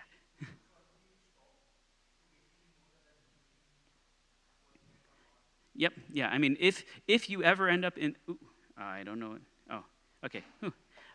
If you ever end up in this effect function, then the condition has been done. It could have been at the end of a time step. It could have been in the middle of it. It could have been right near the beginning, right? But if you ever end up in this effect, then then the condition has been met. And one specific thing there is, it's not that the condition was met sometime during that time step. What basically happens is we take almost all of the time step, and then right before we save it, we check if your condition has happened during that time step, and if it has, then we rewind time to the point where that happened, and then that's the point that the integrator, that your callback sees, and then that's what it goes from there. Yeah, so the solver will, so let's say it's right here, the solver will step to over here, and it'll see, oh, in the middle of this interval, that condition happened, right? And it'll pull back time, and it'll find that time point, and the solver will change its steps, so that way it's hitting exactly the endpoint. And that's why the endpoint, it's fine at the endpoint, because it'll just do no change. So, yeah. One thing to note about this, too, is that because it has to do something in the middle of the interval, it is using the interpolation. So if you want to make this process be more accurate, the interpolation accuracy really matters, and higher order methods do better. Did you have a hand up, or? All right, and so here I'm just solving it, but yeah, if I solve it more, right? Yeah, if it triggers more in the future, it'll keep going, right? So this is a bouncing ball that just keeps on bouncing and bouncing. But let's add some friction to it, so that way it's a bit nice, right? So here I just said, okay, when the ball bounces, I flip the velocity. So instead of being a velocity vector going down, it becomes a velocity vector going up. More realistically, you're going to lose some velocity, right? There's going to be some friction, some stickiness to the surface. So now what I'm going to do is I'm going to just say, okay, you know, the velocity is going to be, after it bounces, I get half the velocity, right? And then I get this, right? It's bouncing, bouncing, bouncing, bouncing, and woof, it goes through the floor. What happened? Well, it turns out that it's a really difficult floating process to figure this out floating point-wise, right? If you're, you know, it has to check inside the interval, are you ever above the floor and then below the floor, then you would have bounced, right? But if you start to be, you know, at this point where you're like, okay, for a little tiny bit of time, it will be above the floor, but from, you know, 99.99999% of the interval, it's not, then boom, it might be able to miss an event, right? So it is possible to miss an event. How do you make sure that this doesn't happen? Well, one of the things that you should do is you can decrease your step size. But the other thing too here is that there is, you know, this is actually an accumulation point. That the event will get smaller and smaller and smaller, and so you can show that it is actually impossible to always catch this, right? So there are things that you can do to handle these kinds of accumulation points, right? So if you keep on having the ball bounce, right? Sooner or later, you just want to say, okay, just make the ball, if the velocity is sufficiently small, make the ball just stick to the table and just turn off the dynamics, right? Turn off the motion. So how can you do that? Well, what I can do is I can say, you know, so let me go back to my ODE, right? I can say, well, here, what I have is I have this, you know, I have this acceleration, right? But if I have the ball on the table, there is no acceleration. So what I can do is I can bounce this ball a bunch until the velocity gets sufficiently small. When the velocity is sufficiently small, I'll just put the ball on the table, and I'll change that parameter p to be equal to 0. It's effectively not moving. It's not accelerating anymore, right? I mean, it is accelerating. It has a weight, but you know, go to physics. So here now I have a version of this dynamics where I have this parameter p1, and I'm going to keep on bouncing, right? So, you know, the floor effect is, you know, multiply by minus 0.5. If the dt is very large, what I want to do is I want to set a smaller dt, so that way it's more robust to catching all the different events. But if but when it gets too far along, I want to just turn off I just want to turn it off and just say, okay, put the position at 0, put the velocity at 0, and put p1 at 0. So that way I've turned off this acceleration. And if I do this, you'll see that it'll have this accumulation, and it'll get stuck sooner or later. And ta-da! So now I have this accumulation point, right? I think I just did it off of. Oh, I did this one. This one's just kind of funky because I'm using the fact that the ODE is actually linear, so the step sizes are actually multiplying by 10 each time. So a better way to do this is probably to check the if integrator of u2 is sufficiently small. So if integrator of u2, if the velocity is less than 1e minus 12. Well, I mean, what's going on here, I guess, instead is every single event, it's shrinking dt by 100. And so when dt gets sufficiently small, then it's just going to turn it off. So yeah, there's different ways to model this. The point, though, is that, you know, you can put arbitrary code in here. So you can also try to say, oh, if the velocity is sufficiently small, I can also just turn this off. And, you know, it turns out that playing with dt makes this actually a little bit more robust, but it's probably an extra detail that's not needed here.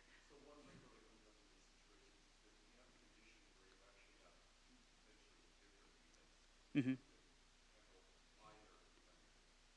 Mm-hmm.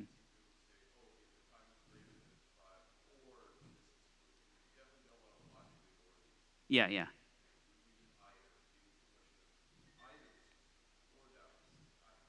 Mm-hmm. I'll get to that in a second. Yeah, that's the next example. Let me take this first.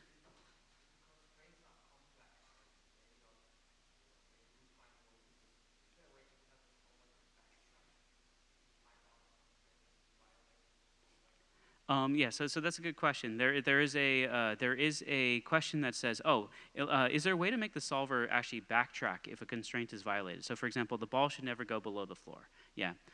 So what you can do is you can tell the solver domain constraints. So there is a solver keyword argument that is out of domain.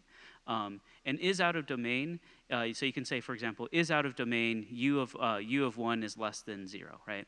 And what will happen is, if the solver takes a step and accepts it, and it thinks it's going to accept it, but that domain constraint is violated, it will instead reject that constraint and decrease the DT, right? And you can use this, so you'll only have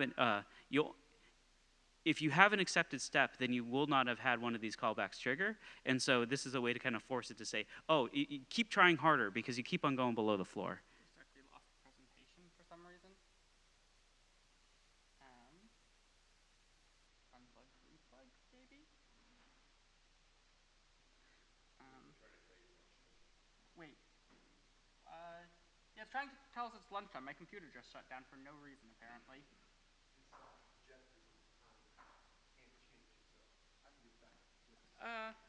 Well, I think we're in the last 4 minutes, so I think that we're good. I think that the only thing, I only had one last slide, which was exactly the question right here, which is how do you handle multiple conditions?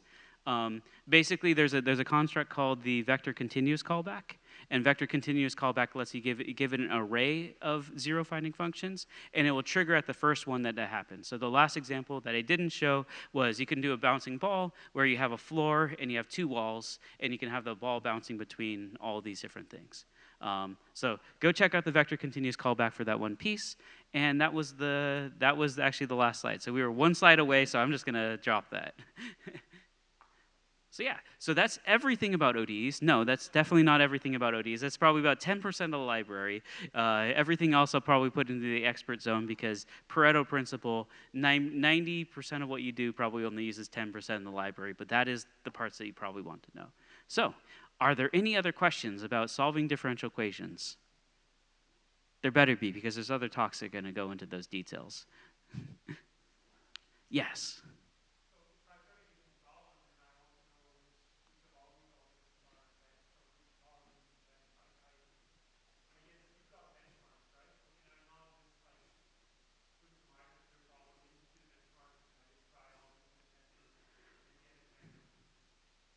Yes, that is a fantastic question. So the question from the audience here was, how do I kind of know what solver is going to work good for my problems? And it seems like SciML has a bunch of benchmarks. Can I use those? Can I add mine to those benchmarks?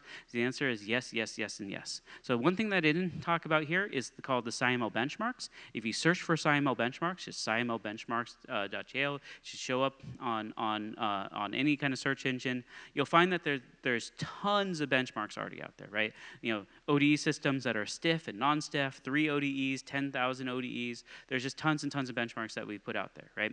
And so one of the things that you can do is if you want to just kind of get a good guess for what solver is likely to do well for your problem, just checking on a benchmark, finding a problem that looks close to it, and looking at what solvers do well there can be pretty helpful. But if you want, and we would really love it if everyone more people do this.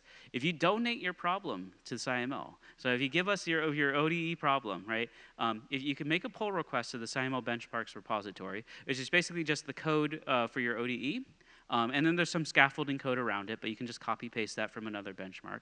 It will actually run the entire benchmark on one of the servers that we have, so you don't even have to run it on your own machine. And it'll generate these pages and add it to our benchmark set. So yeah, if you want to know, what is the best set of solvers for your problem, and you want to have a server just like try everything out, just make a pull request to the SciML benchmarks. It will then run everything, and then we'll be happy to include it in our benchmarks just to get more coverage. Because yeah, at the end of the day, looking at benchmarks is the best way to know which solvers are going to do well and which ones won't. Any other questions? All right, let's feast, baby. It's time for lunch. Thank you, everyone, and I hope you have a fantastic, fantastic JuliaCon.